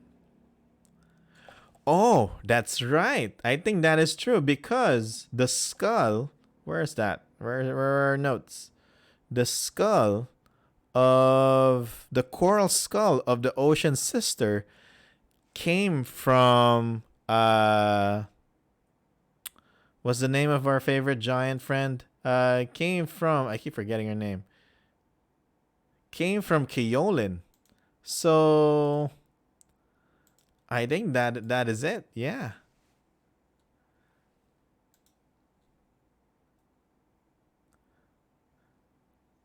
It really is Queen Koname and her forces that kind of curse these dryads. The invaders broke the sisters and cursed the reefs they love. Darkness consumed all the life and left nothing but bone behind. The shadow creatures thought this torment would turn the dryads to their cause, but they were wrong. Yeah. And that's why the dryads are shadow curse. And then for some reason, Scory was able to control them.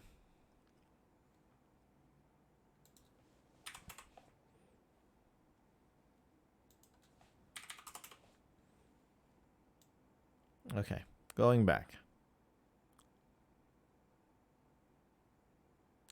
Weather hazards, we're going to skip that because we're not really going to learn much from that in terms of lore. And then development. The spirits are under orders to humble, not kill the prospective acolytes. If the character seems outmatched or overwhelmed, they retreat back into the ocean's depths, with the storm ending soon after. If the sargassum spirit concentrating on the control weather spell ceases concentrating, the weather hazards end one round later. If the ship was damaged, water and seaweed seep in through the cracks. One of the sargassum spirits uses incorporeal movement to move through the ship's hull onto the lower deck. She waits until her sisters engage before attacking or drawing vulnerable character into the lower deck using Thorn Whip. After the storm ends, the characters can easily direct the ship to the island's wooden docks, and the assembled cult waits on the walls above, where they all watch the fight against the spirit. Oh, we have an audience while this is happening. The thick stone walls of the temple fortress take up most of the island, with a sheer cliff to the north and a treacherous looking stone stairway winding up from the docks to the south. Standing behind the parapets are a mix of people staring down curiously. Atop the closest tower are three men dressed in fine armor, emblazoned with the flaming sword symbol of the war god Tempest. The obvious leader stands in shining plate and speaks in a booming voice carrying easily over the waves. Welcome, guardians. You have survived the first of many tests.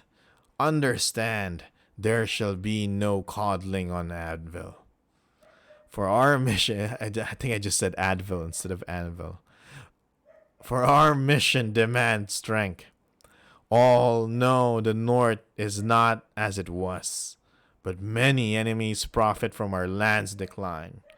They fight without honor and trick fools into embracing weakness. The North can take back its birthright, but it must start here, with us. I look at you all and see heroes who would never take the coward's path. For your bravery and your wisdom, Tempest thanks you. And his words are followed by a chorus of the assembled acolytes. And I thank Tempest.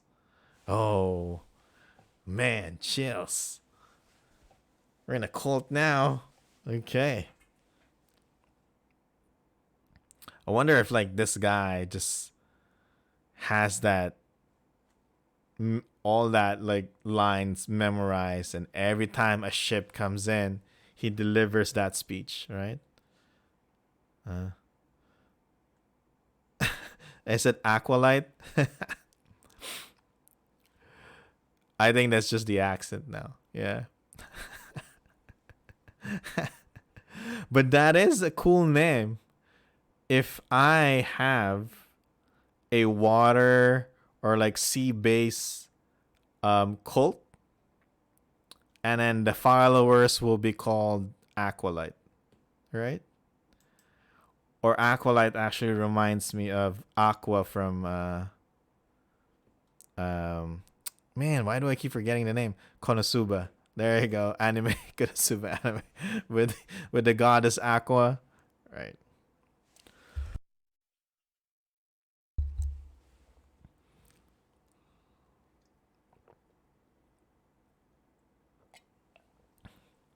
All right.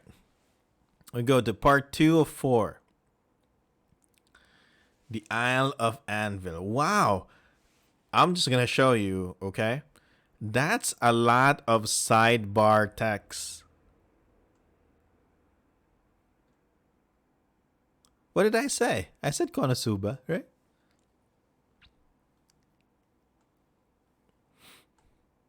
I forgot. I know that's like the abbreviation. Like it's supposed to be like a longer name. Yeah. Uh, the Isle of Anvil.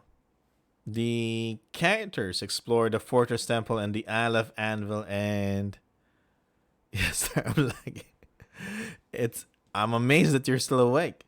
Anyway, what was I trying to say? Look at the sidebar text. That's a lot. That's all like DM information right there, and like,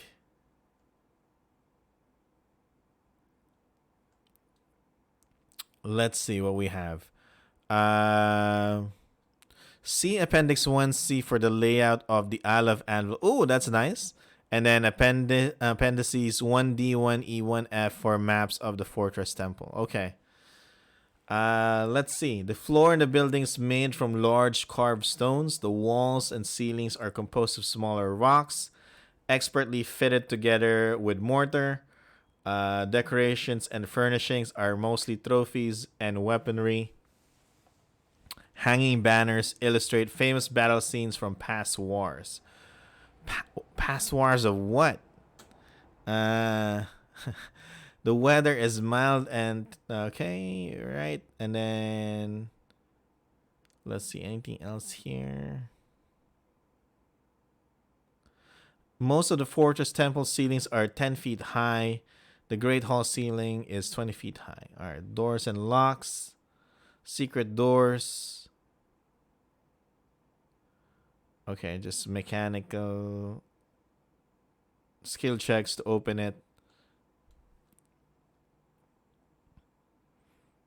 Mm-hmm.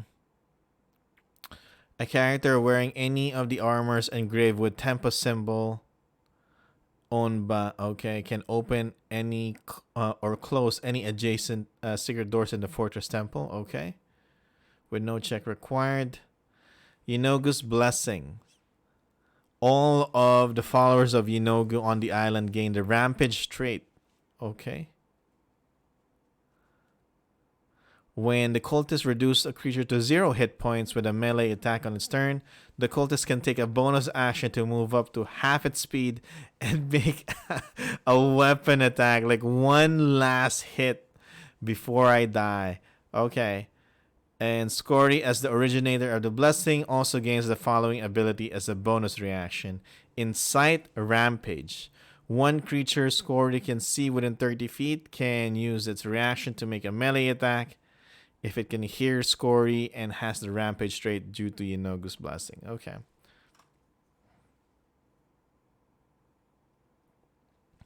Tricks of the trade. So, how do we run this exploration encounter? So, for Shadow, this part allows the opportunity to provide useful clues. Characters on a high passive perception might notice a secret door or invisible foes. Perhaps they feel drafts where there are no windows or hear strange sounds.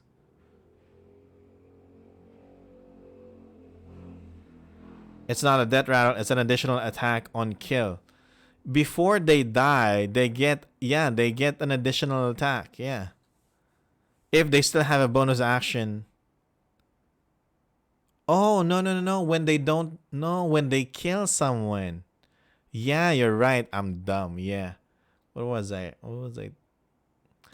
Yeah, not when they die. When they kill someone. Yes. When a when the cultist reduces a creature to 0 hit points, not when the cultist is reduced to 0 hit points. Yeah. So when they kill, I was thinking like, why do they need bonus action? Yeah, so when they kill a creature, they can use their bonus action to make another melee attack. Kind of like a Great Weapon Master, right, Feet? Get an extra attack when you kill someone, reduce it to 0 hit points. And then Scory can actually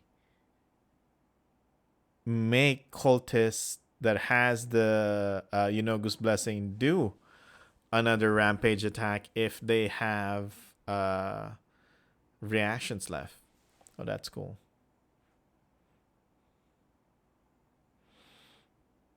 Okay. Guided tour. The task of unloading and delivering the ship's supplies provides an opportunity for the characters to explore the fortress temple and introduce the NPCs. Show, don't tell. While it's tempting to reveal secrets early, it can be more rewarding if everything is only hinted at initially, and we just try to drop clues indirectly within descriptions.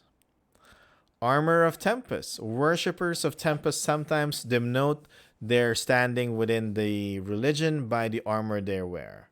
Okay, similar to a military uniform. The specific suits of armor worn by Gorn, Alaris, and Scory were stolen from the descendants of the Fortress Temple's original builders, rather than rightfully earned. Each was designed to allow the leadership to move easily through the secret passages should the islands be attacked. The 3 suits of armor possessed by the cult leader, Alaris' breastplate, Gorn's studded leather, and Scory's plate mail, all have a minor enhancement that allows the wearer to sense the structure's secret doors and open or close any of them as an action or bonus action when adjacent. This minor magic doesn't function for secret doors off the island. The character can guess at the armor's nature and purpose with a religion check, and a worshipper of Tempest has advantage on the check.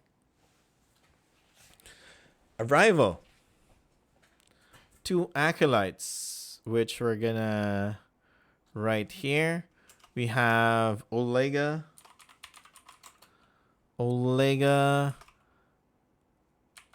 Hernius Doctor and Terrace Deep Furrow.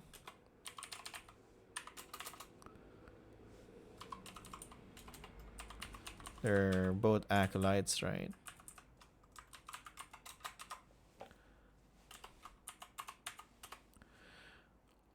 Are sent down to introduce themselves and assist the new acolytes, which is us and Ingrid, in unloading the transport and transporting the ship's supplies. Mundane equipment, dungeon area A, and food and ale delivered to area and kit to the kitchen, area F. The cult leaders might receive a few personal items in their rooms, G, H, and I, such as a new weapon or trophy. And role-playing Terrace. Terrace is a young and handsome male dwarf with a well-manicured, chestnut-colored beard. He goes to great lengths to cut a dashing figure, paying particular attention to his colorful clothing. Terrace is friendly and charming. If the characters were successful against the spirits, he is complimentary. If they fared poorly, he soothes any tattered eagers with assurances that everyone faces the spirit, and most arrive half drowned. His humor is self-depreciating to the point of occasionally revealing his depression. Man, there's a lot of depressed people in this adventure. He's curious about the Dryad song, especially if any character understood their language. Quote, sometimes the spirits sing at night from beneath the water. It is the saddest, sweetest sound. Role-playing Olega. Olega is a towering Northlander woman, broad in the shoulder, calluses attesting to a lifetime of hard work. She's initially cautious and shy, but soon asks pointed and intelligent questions about the fight against the Sargassum spirits. She's especially curious if the characters use unique tactics or magic. Answers to her questions often prompt further questions, and if the characters ask her to stop, she becomes embarrassed and quiet. Her quote, I just had the most amazing idea. I'm sorry. I didn't mean to interrupt. Okay. Then we have rumors. What rumors do we have here? Olega and Terrace are willing to answer any initial questions, and then they turn in and ask party for news, so the rest of the Moonshaes. The Sargassum spirits sometimes sing out from the ocean after sunset. Oh, thank you for the follow, Derolo. Oh. Most of the acolytes find it disturbing. The temple is far older than the cult, and the Guardians of the North only recently claimed it. We're good. Thank you for joining our stream. We're just reading adventures, trying to extract lore about the Moonshae Isles. If you wanna stay and learn some stuff about the Moonshaes, feel free to do so. But if you're busy doing other stuff, you can put us in the background, and unconsciously, hopefully, you'll learn more about the Moonshaes as listen to this. Anyway, the Sargassum spirits. Oh, I read that already. Second bullet point. The temple is far older than the cult, and the Guardians of the North only recently claimed it. The original priests of Tempus who built it possess impressive engineering skills and designed the structure to be an extremely defensible fortress, even when lightly manned. Some acolytes claim invisible apparitions lurk in the shadows. Ghost stories about the long-dead priests or their enemies are common. People who spend a long time in the dungeons claim they hear strange, haunting laughter. That's cool. Okay, this looks like a nice location. No, I mean not nice to be in, but a nice location to explore for a D&D game. And then what else do we have? The acolytes follow a daily schedule. See Appendix 2. There are 3 meals. Wow, there. Like the Guardians of the North are they really have a lot of coins in their pockets. If again, this is like in a medieval fantasy setting, and they serve 3 meals a day: breakfast, lunch, and dinner. So they have the money, they have the supplies. Mandatory training sessions occur in the morning and afternoon before meals. Dinner can sometimes go long if the cult leaders decide to break out a keg of ale and mead or mead. Wow, you even have drinks. Everyone expected to perform one of the 3 overlapping 8-hour guard duty shifts every night. The rules aren't well defined. Typically, it is simply best to do as the cult's leadership demands. Punishment include harder training, missing meals, or even getting locked up in the dungeon. And we have Elaris, Havalor, and Gorn, Zweilander, are Scoreborson's trusted lieutenants. They handle most of the training and punishment. Okay. We have more people here. Elaris. Oops. Elaris, Havalor, and Gora Zuela. These are the folks that also have these armor of Tempest that can open or close secret doors if they're adjacent to it.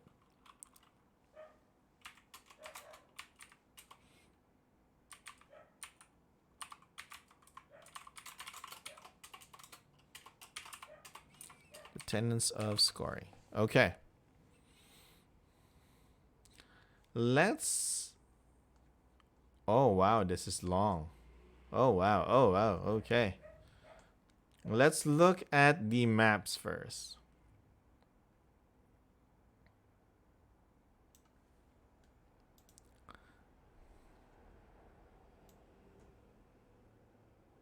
There we go.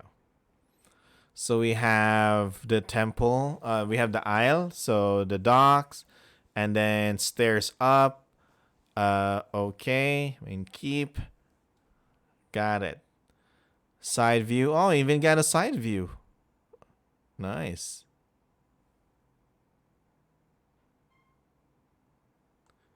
Now this kind of looks like really like a Welsh fortress, right? And then map 1. Oh, look at that. They even have like the symbol of Tempest here on the ground, on the floor, painted on the floor. And this hall, oh, nice.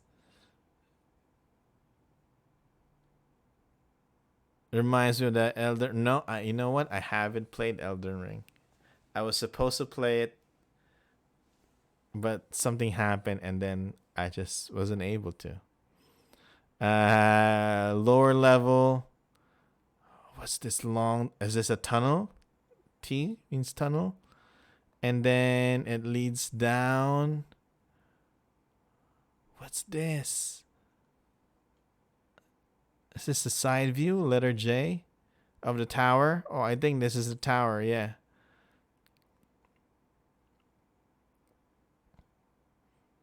And then we have the daily schedule.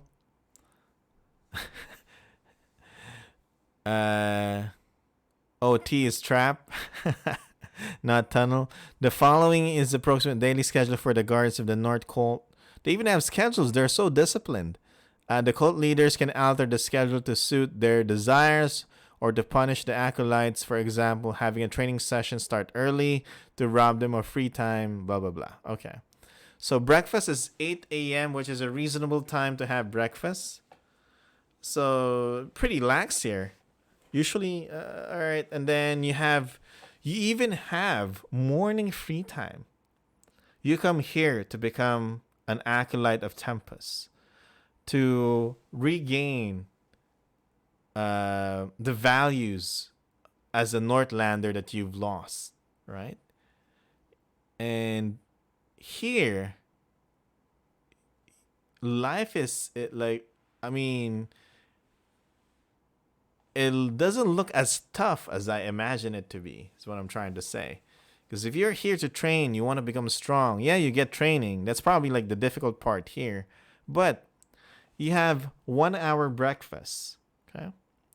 And then you have free time for another hour, okay? And then after that, you train for 2 hours. After training for 2 hours, you get lunch for another hour. And then you have afternoon free time for 2 more hours. And then you train again for another 2 hours. And then dinner, 5 to 6 p.m. And then sometimes the cult leaders ask everyone to stay late because free drinks, right?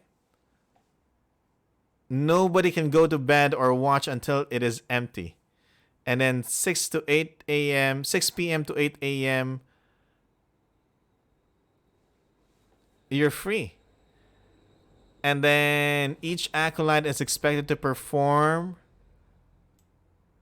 a 8-hour long watch rotation each night, which is, basically you're in an island. What are you gonna what are you watching out for? Okay, so spirits, fae stuff probably. But what I'm saying here is uh there's a lot of free time here. You only train to become stronger for 4 hours a day. That's it. That's all you have to do.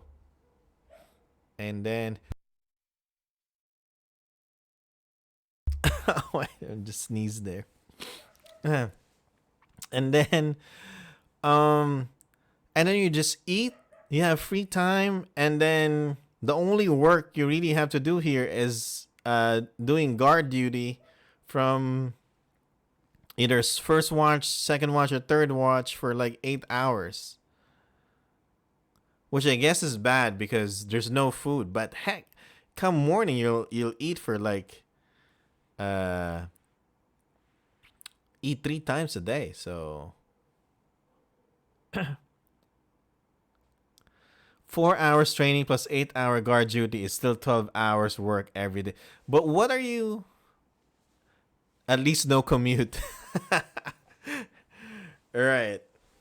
And yeah, I guess. All right. And the thing here is you're not doing the guard duty alone. So you're with people, right? And it's not going to be a boring shift that you're going to have if you go on guard duty. Okay.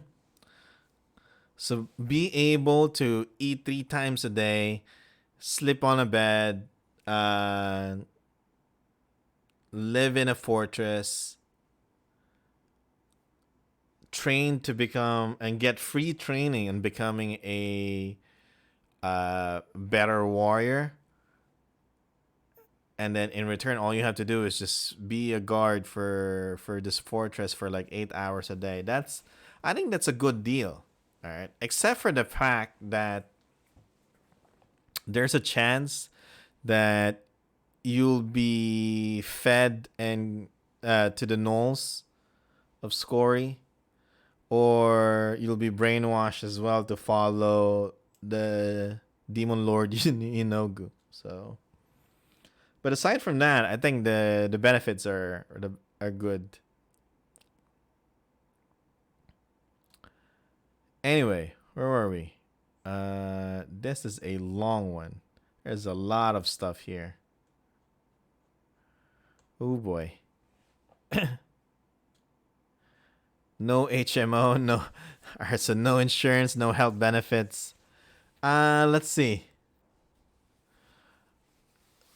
It is they quote unquote worship Tempest, so I'm assuming there are like clerics here that can give you like revivify and stuff, right? No?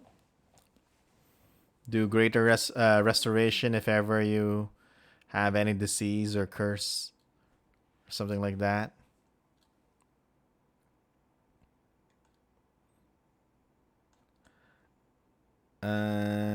Handling hypocrisy. The cult is inherently bigoted. All right, they claim to be about culture, not ancestry, but clearly view Northlanders as superior. The cultists keep up appearances and never punish or belittle a character or NPC's background, gender, or race, but their leadership is always human or male, and usually both. Wow, this is so familiar. It's like too real. But these simple paradoxes between word and deed should be obvious to the characters, but the cult's empty promises attract many gullible recruits. Okay. Characters interacting with Olega and Terrace can befriend them. Persuasion check. Each NPC can also be befriended with an alternate skill check. Let's see. Olega, anyone who is patient with Olega's questioning befriends her with a successful arcana, history, nature, or religion. Anyone willing to discuss music, poetry, or other art in a non-disparaging fashion with terrorists, befriends them with a successful performance check. Okay. A cult is trusting when it comes to their new recruits, all of whom were screened before arrival. They assume the characters are genuine because DAG vouched for them. The characters shouldn't need to make deception checks for routine interactions. However, outlandish lies may still require checks. And then here we go. We're entering the fortress. So we start with the dungeon in Area A. Despite the ominous name, the dungeon is just used for storage. The lower level has a faint mildew smell and isn't well lit. In one corner, sets of iron bars have been built into the walls and floor, resembling large cages. Sleeping mats, chamber pot, and there are their only furnishings. On the other side are disorganized stacks of supplies. Okay, so we have secret doors here and stuff. We're gonna skip a lot of like location. What do you call this? Location descriptions. Because again, we're here for the lore. We want to know what's happening with Scory, what Scory will do, all that stuff. We already know that this fortress is cool. So,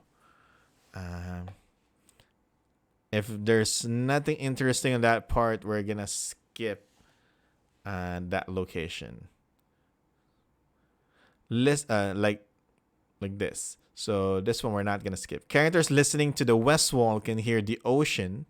Okay. Characters listening at the east wall can hear strange whooping and laughter coming from the kennel. Okay. Area B, which is the original builders kept a hidden room set aside for monsters, which Scory uses to his advantage. Oh. A cacophony of bestial whooping, growling, and laughter is paired with overwhelming smells of rot, waste, and urine. Spotted hyenas are packed into iron cages with bars set into the walls and floor. They seem starved and desperate. Oh, okay. These cages are filled with 12 hyenas. That's a lot of hyenas. Scory plans to transform into gnolls. And with animal handling check, can calm the storming beasts and prevent them from attacking. Okay. If a character offers at least 10 pounds of meat per hyena, they have advantage on one check. Okay. You have secret doors, blah. All right, we're gonna skip that.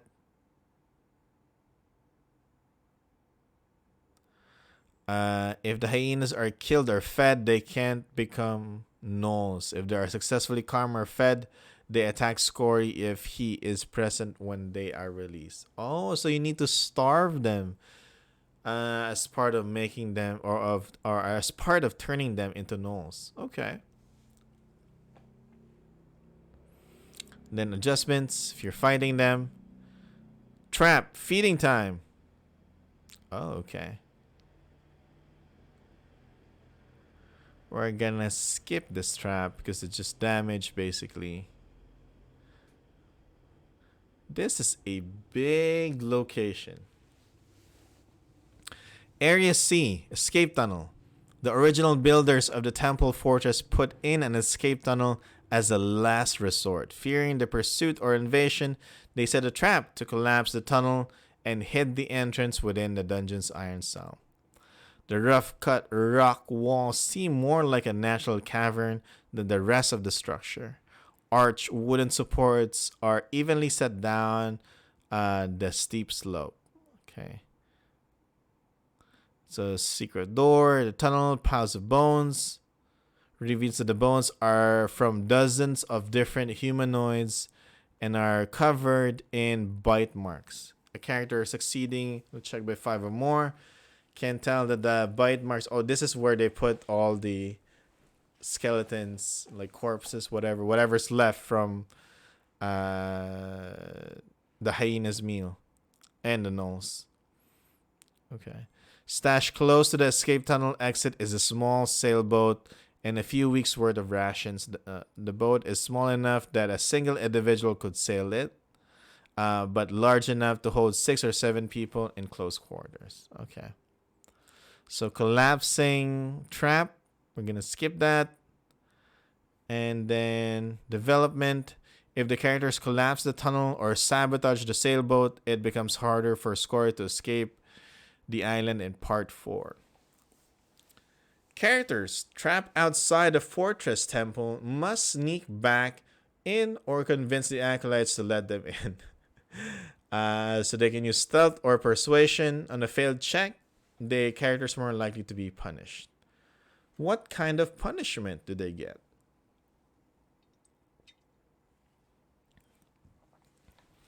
The cult leaders do not have a set rules or penalties. This allows them to be as unfair as they like. I feel like this is just a big frat, like a fraternity of some sort, right? Just, if you're the leader, you do whatever you want. People here, you make them believe some idea, and then that's it. However, most harms that inflict are tended to wear down the acolyte's self-esteem or willpower. To the great confidence, they might set an impossible or embarrassing task, such as cleaning the great hall with a toothbrush or emptying all the temple's chamber pots. To weaken an acolyte's ability to resist indoctrination, they prefer depriving them of food or sleep. An acolyte might be forced to take 2 or 3 guard shift duties or sit unserved during meal times while everyone eats around them. The cult leaders sometimes threaten to lock people up in the dungeons, but this is usually an empty threat. Okay. I mean, most cults that are really about some person are like that. Yeah. True. Great Hall of the fortress temple is a place for feasting and worship. A fireplace before Tempest symbol serves as a practical altar and tool for roasting great hunks of meat brought in from the mainland. The flaming sword symbol of Tempest is set into the floor of this large and open dining hall with carefully positioned and ornately colored floor tiles. Long wooden tables and benches are set out for the majority, with one smaller table and the 3 chairs placed in a corner overlooking the room. Oh, this is for Scory and his lieutenants. Racks of meat roast on spits before a huge roaring fire. Okay. Hey, glass flippers. Hello.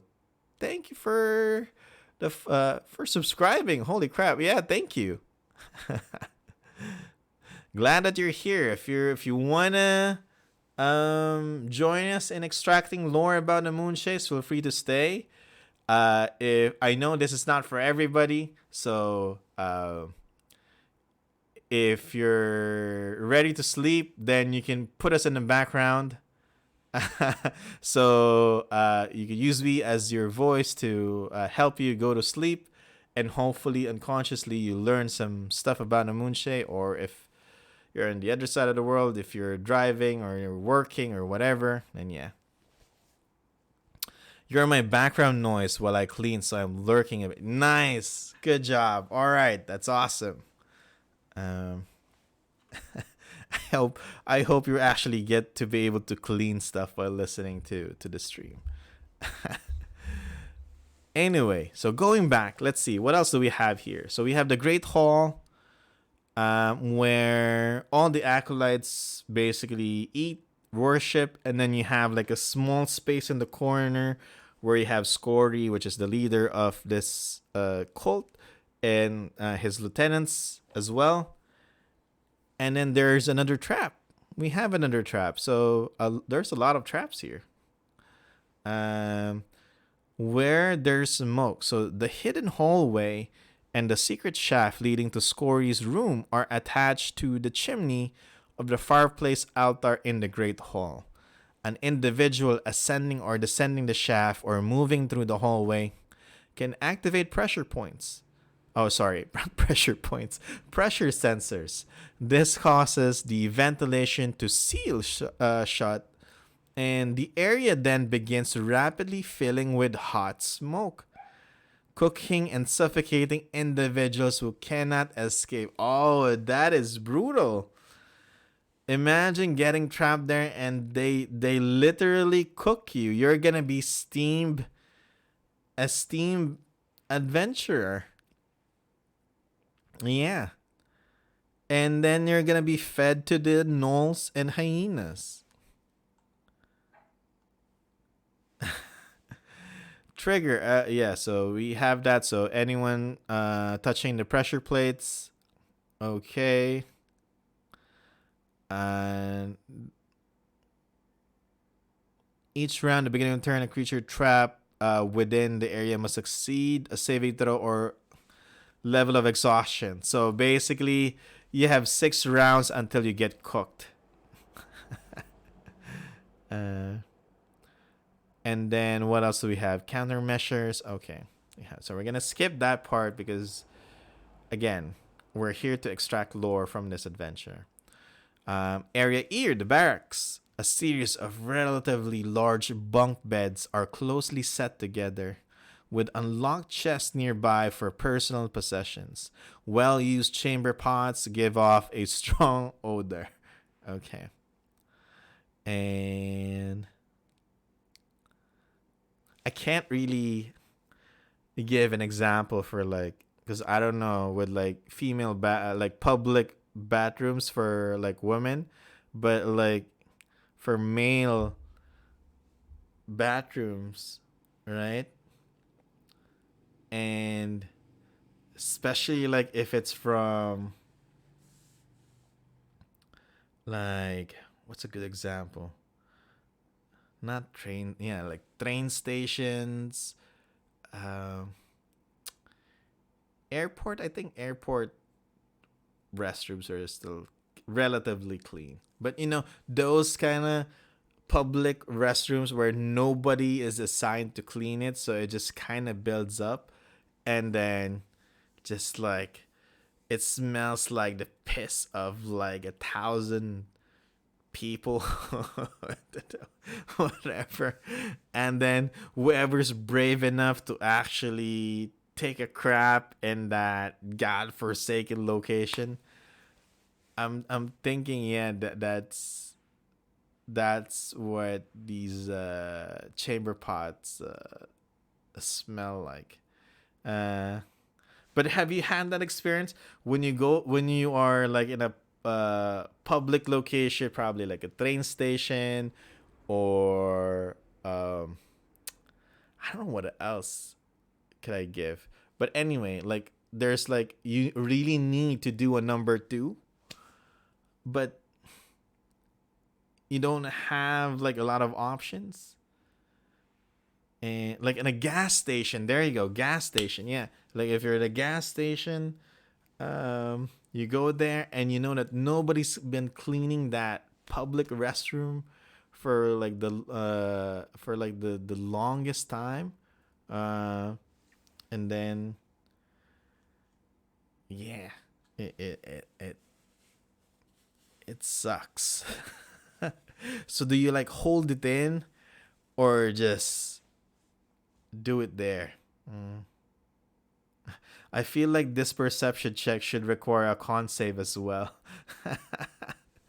Demon speaking on your poops. Yeah, exactly. Or you have those more of those shadow curse dryads as well, right? Oh man. Oh yeah, and if remember like the lieutenants, if they want to punish you, you'll be the one assigned to clean these chamber pots. So, ugh, not good. Oh, look at this. They have dung closets. Let's read. Let's read. I didn't even notice this. Those acolytes sleep in the barracks, with several sharing the same bed in shifts. A secret door in the column leads to a shaft going down the dungeon, all right, or up to the second level. 4 dung closets. Ordinary quasits with a different appearance, see below, or I wanna know what they look like, are used by the cult leaders to spy on and manipulate the acolytes. Oh wow. They typically hide invisibly in the barracks or within the secret shaft. While the chamber pots conceal the demon's stench, they can be sensed by any character with a perception check. Okay. Perception through smell, most probably. Dung quasits, or what's this? Babau? Is that a U? Babau, right? Uh, Babao, Babau, or something close to that. Yeah, Babau. Okay. Is that a real word? I don't know what that is.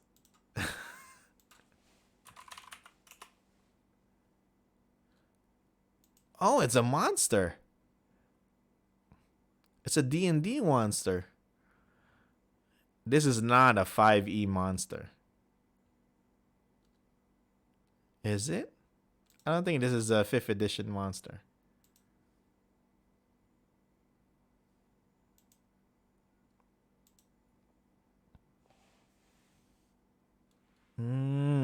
Okay. I know quasits, but I don't think I've encountered a. Let me see if there's one in. Oh, there is one in 5th edition in Mordenkainen Presents. Oh, it's there. It's a demon. And it has a weakening gaze. Okay, noted. So dunk quasits are larger on average than normal, with hyena-like features and a smell as foul as their name implies. Packs of gnolls and fiends follow in Yenogu's wake, taking power from the scraps of his skills. Quasits cannot hope to scavenge even the gnawed shards of leftover bone. Instead, they fight over the dung piles, crawling on them like insects. While mightier than most quasits, their real benefit to the cultists is a manipulative cleverness many of Yenogu's servants lack. Note that if dealing with stronger parties, the quasits morph into babao at the start of any violence as a free action. Okay, these dung babao or babaos have a hyena-like appearance. It takes minutes for them to change back into their quasit shape afterwards, and then during combat they're exactly like. Okay, got it. So we have like flying poops. What that mean? Disgusting. I hope glass flippers. You said that you're cleaning, right? I hope you're not cleaning your bathroom or something, because if there's a, you're not cleaning your toilet bowl, and because if something flies out from there, it's not our fault. Okay, we don't want to accidentally summon demon poops. So yeah. Extra bleach everywhere. All right, Area F, kitchen. The kitchen is filled with hot smoke. Fresh bread bakes in ovens and thick stews boil in pots on the stovetops. A nearby storeroom holds glass jars, a sack of flour, and hanging meats. Okay, we have secret door as well. And then Elaris's room. This bedroom is like a weaponry museum with almost every available inch of wall space taken up by a dagger, sword, or more exotic weapon. Most seem decorative or ornamental. So we have a collector here. Nice. Elaris spends his free time meditating or polishing and sharpening his weapon collection. When asleep, his breastplate is carefully hung on the wall. Most of the prize pieces in Elaris' collection are cheap fakes, like a true collector. You just, when you have a collection, but some items in your collection, or some items that should be part of your collection, are too expensive or just so hard to find. They're super rare. Like if you're action figure collector, there's like one action figure that was produced in the 80s, and then you can't find them anymore. So you go and get a fake one, so at least you can display all of them in like the cabinet or wherever you put on the shelves, right? No, nobody does that. Only me. You just yeah, because it sucks when you have like, let's say, a collection of like 50 action figures from the same series, and then you're missing one or two, right? And then it sucks because even if other people don't notice it, don't know about the collection, but for you, it kind of irritates you. So you find a way to fill those spots, and you usually either buy a fake or like 3D print it or something, and then yeah. Um, and we're still stunned from the dunk quasits. Anyway, role playing Elaris. Elaris is a slight and attractive young elven man with a shaven head. He always wears finery and smells strongly of expensive cologne. Oh, again, these cultists are like rich. He has his own weapon collection. He wears cologne, and Elaris insists on always being referred to as the Hardhar. Oh, his official title. Okay. He is obsessed with weapons and control, using black humor to hide his immaturity and other failings.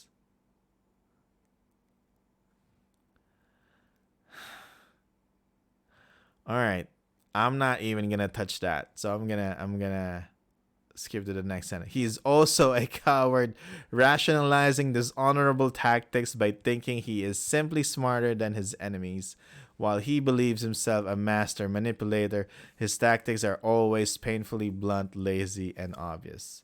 Uh, yeah, I'm like, they're really hitting all the cult high points with this mod. Like, I'm starting to get nervous here. Like, who, like the person who wrote this, like they're really knowledgeable, like how to make this adventure. They did a really good job of making this adventure feel like, this, you are infiltrating a cult, right? And while you're infiltrating a cult, this is what it looks like. This is the type of people that you interact with. This is the type of place you'll be in. And you'll have a dungeon, but there's not really like prisoners there. It's just all like supplies and stuff that's not being used, as being used as storage area, things like that. And then all of a sudden you have a hidden room that is filled with hyenas, and you have spies that looks like flying poop, right? So it is scary, and it feels, the realness in this adventure is it's kind of scary, is what I would like to say, right? Or realism here is too high, a bit high. There you go, not too high, a bit high. Uh, Gorn's room. Okay, the other lieutenant. Let's see what's with the other lieutenant. What's the deal with this person? This bedroom is a chaotic disaster. Okay. A pile of trash and rotting food is stacked up in one corner. A big, foul smelling bearskin rug lies on the other side of the room. In between are discarded piles of stained clothing and haphazard pieces of dirty split armor. Oh, we got the lazy one. Okay. When he isn't eating or training, Gorn can be found in his room, usually snoring loudly. He hates wearing his armor because it hides his chiseled physique. Oh, wow, okay. Didn't expect that. And often leaves it strewn about here. Okay. I would like to be fit and lazy at the same time. I would like to, train all that stuff and then just sleep and be trapped in my room the rest of the day, but still be fit.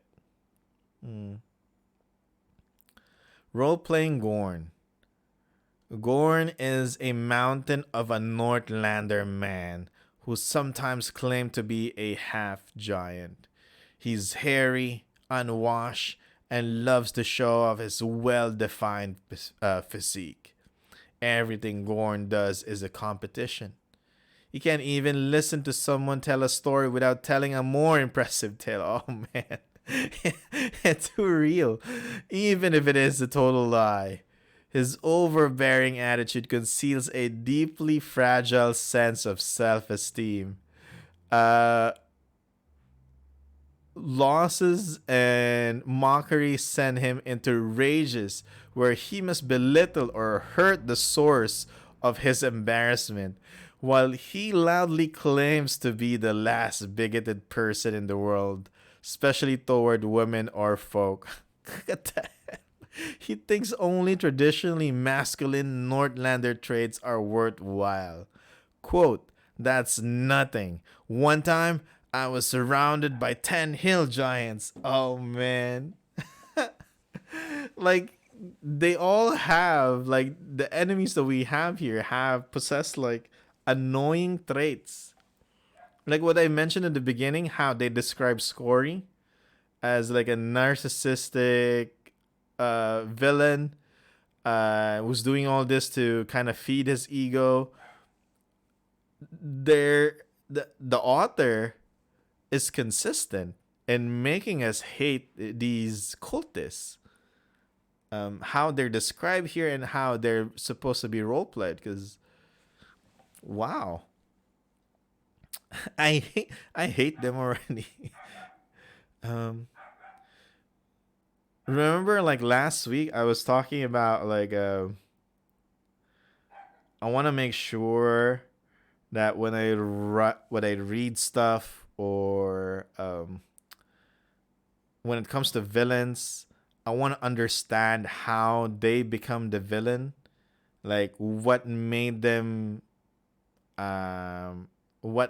to that path, what made them decide that they have to do evil things, um, right? But with Scory and this cult, I don't want to. I just want them to be gone. Uh, I think that the author was successful in making me hate these cultists. So good job to the author. Um, Scory's room. All right, let's see. This large bedroom features an ornate four-poster bed decorated with stylistic carvings of predatory animals, a heavy-looking desk, and an almost throne-like stone chair resting behind it. A walk-in closet in one corner holds clothing for various seasons, while on the opposite side is a warm stone chimney radiating heat from the fireplace below. The walls are adorned with trophies including rusted weapons, dented helms, and fierce-looking animal heads. Scory is usually either in his room or patrolling the walls, but he does not ever seem to sleep. Scory stores the coral skull. We want that. He uses to command the sargassum spears, excuse me, in a locked drawer. So we can get that using Thieves' Tools in his desk. He has the only key and keeps it on his person at all times. There's a secret door on the eastern wall behind his bed that leads to the outside roof outside the eastern watchtower.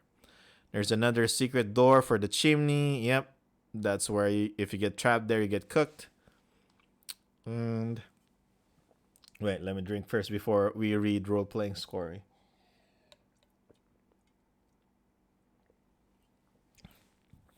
All right, let's do this. Sidebar: role playing story.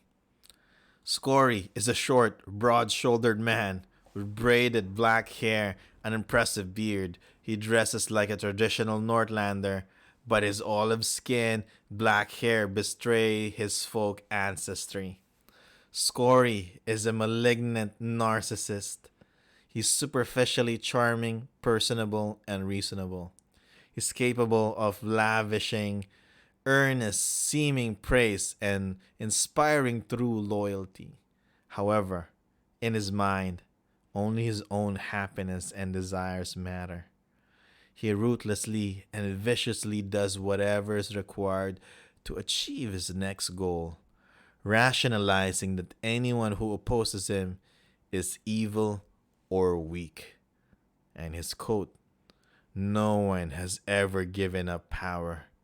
It is only taken." God damn, Scory. That's an evil line right there. Uh, Scory keeps 2 potions of greater healing in the locked drawer next to the coral skull. Okay.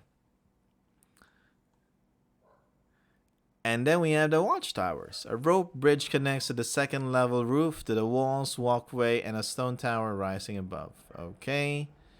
Treasures. Each watchtower's lowest level is a reserve armory and storage area containing quivers and arrows, clubs, spears, longbows, hide and leather armor, and shields to outfit dozens of people.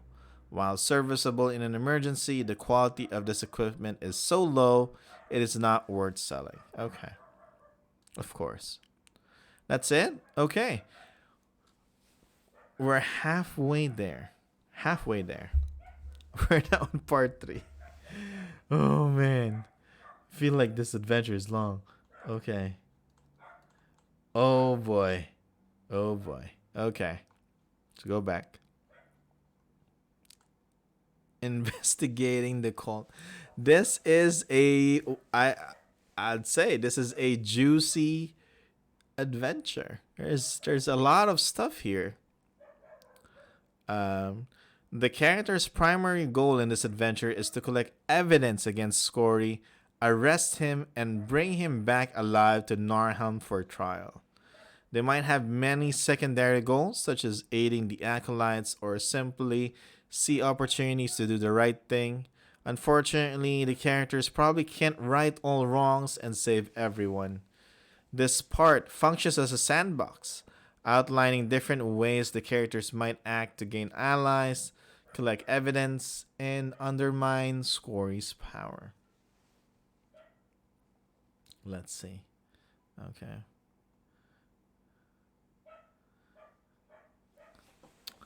I'm thinking.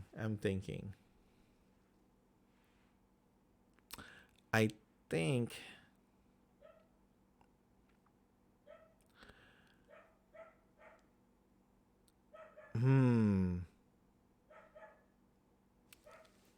Let's check because I think this is a good place for us to end today's stream because there's a lot of content here. And then part 4. Okay. Yeah, there's a lot. Yeah. Okay. No, because I'm thinking, yeah, we can continue reading it, but then I know by the time we reach part 4, I'll be like my down to like 1 or 2 brain cells again. My brain farting left and right, and then we're not gonna be able to understand and extract all the lore that we can get because this is rich. We spent just 3 hours reading part 1, part 2, all the notes so far and appendices, and we learned a lot from the cult. This is technically their side of the story, right? Because 1 and 2 is about the events happening in Narhelm, with the attacks happening there and how we are being heroes, saving the people from null attacks. But here, we are like inside the villain's house or fortress in this matter. And we're learning how these cultists act while they're here, what their lifestyle is like, what their leaders are like, and then how their leaders also interact with other people and how they just act when they're by themselves, which is great. So I wanna make sure it stays that way. We're able to savor all the things we're getting. And if we continue further, I feel like we're just gonna read it for the sake of reading and not, you know, read it because we want to learn more about it. So I think, wow, it's been a while. It's been a while since an adventure made me stop midway. Not because it's bad, but because there's a lot going on. So this is good. Like we got like a big cake of lore, right? Like a two-layered cake is what I'm saying, because this is a big chunk which I did not expect. Uh, whew. And I don't want to make the same mistakes we did with the previous adventure. I forgot what that was. But yeah, it felt like it was a long adventure, and we didn't get. I feel like we didn't get all the lore that we want to get from there. So yeah, so we're gonna stop here, fellow lore sages. Tomorrow we'll continue for reading Moon 5-3 part 2. I'd say, yeah, and then that would leave us. So that's gonna be our thing for Tuesday, and then after that we're gonna go with Moon 6, and then Moon 6, which is hopefully will be on another isle, right? I think we've had enough adventure in Alaron. I want to go. I want to explore Oman. I'm really curious what's in Oman, because a lot of reference are like pointed out to Oman, but we don't really know a lot of stuff about it. So hopefully we get to visit other islands in the next trilogy. So give Nights, yeah, you want to go down to Snowdown? Hopefully we can go there as well. I would want that. So there you go. We're gonna end it here. Thank you very much for staying. We're gonna continue and finish reading Moon 5-3 tomorrow. When's the Fallout 5 stream? Here's the thing, all right? It's supposed to be in the morning, but looking at my schedule this week, there's a lot of happening in my like my personal schedule. There's a lot of things happening. I think we're gonna go to the beach, like I don't think I'm not sure if it's like a 3-day or 4-day thing. So I hope we can start Fallout stream soon, but that might get delayed. I don't want to commit anymore because I say yeah, soon. I say one thing and then something happens, and then my wife tells me, "Oh, this is gonna happen. This is gonna happen. This is gonna happen." So anyway, beach stream, yeah, we'll have that. Why not, right? Okay. Anyway, that's it for me. Again, I'm DMPaulG. Thank you, fellow sages, lore sages, for staying here in Lore Academia. We'll continue Moon 5-3 tomorrow. We stream every Monday through Thursday, 10 p.m. 10 a.m. Eastern Time, 11 p.m. Manila. I'll see you all. Bye-bye, everyone. Peace.